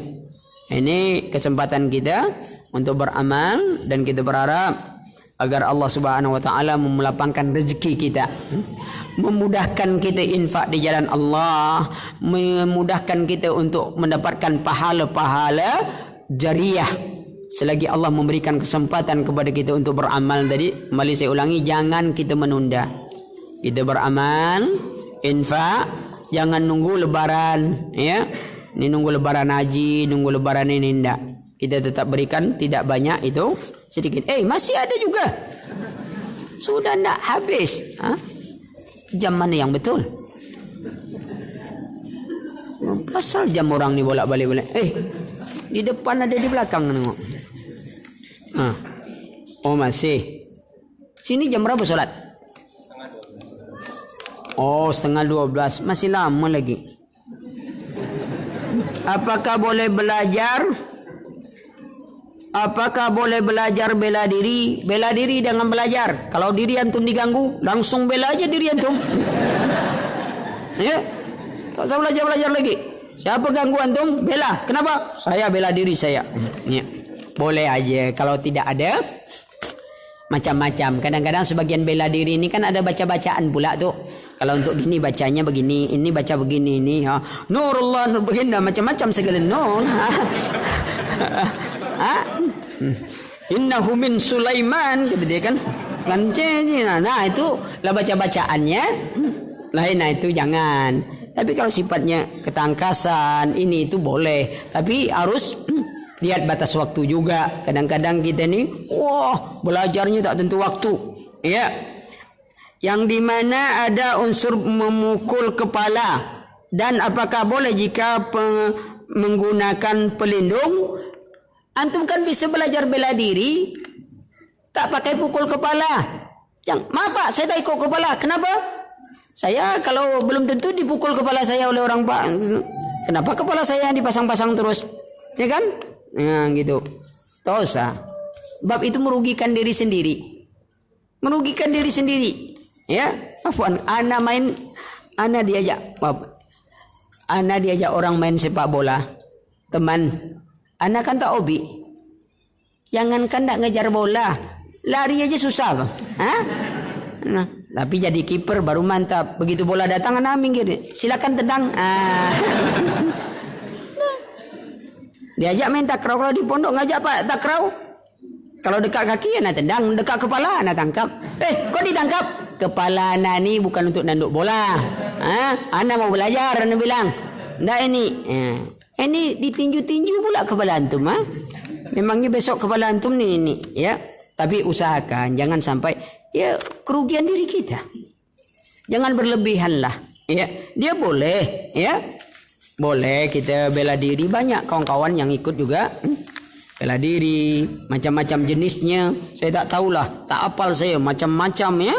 Tuh ini jetkun lah, sukun. Yang lembut tu sukun.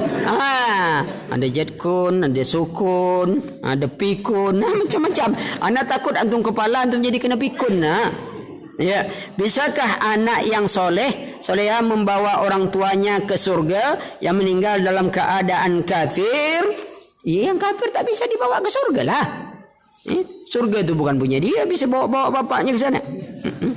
Ya. Dah masuk di surga. Surga itu bukan macam tempat dunia ini, rumah, ya. Pak, bapak di situ, nanti tinggal di rumah saya malam ni tidur ya, besok baru masuk ke situ. Enggak. Orang kafir sudah jelas tempatnya di sana. Hatta bapaknya, hatta ibunya, hatta saudaranya, kalau di kafir di sana. Ya. Maka itu harus perhatikan. Ya, kita berharap agar orang-orang tua kita diberi ampunan oleh Allah Subhanahu wa taala. Kalau mereka telah lalu, doakan. Tugas kita doakan. Oh, dulu bapak saya pernah buat ini, jangan nanti terlalu fikir. Tilkal ummatun qad khalat laha ma kasabat wa lakum ma kasabtum wa la tusaluna amma kanu ya'malun. Itu umat yang telah lalu, mereka telah dapatkan ganjaran mereka, insyaallah kalian akan dapatkan bagian kalian dan kalian tak akan ditanya tentang urusan mereka. Doakan. Adapun orang tua kita yang lagi hidup juga kita doakan, ya, agar saudara-saudara kita juga mendapat hidayah seperti kita dan diistiqomahkan Allah di dalam hidayah itu. Saya rasa itu dulu. Subhanakallahumma wa bihamdika asyhadu an la ilaha illa anta astaghfiruka wa atubu ilaik. Wassalamualaikum warahmatullahi wabarakatuh.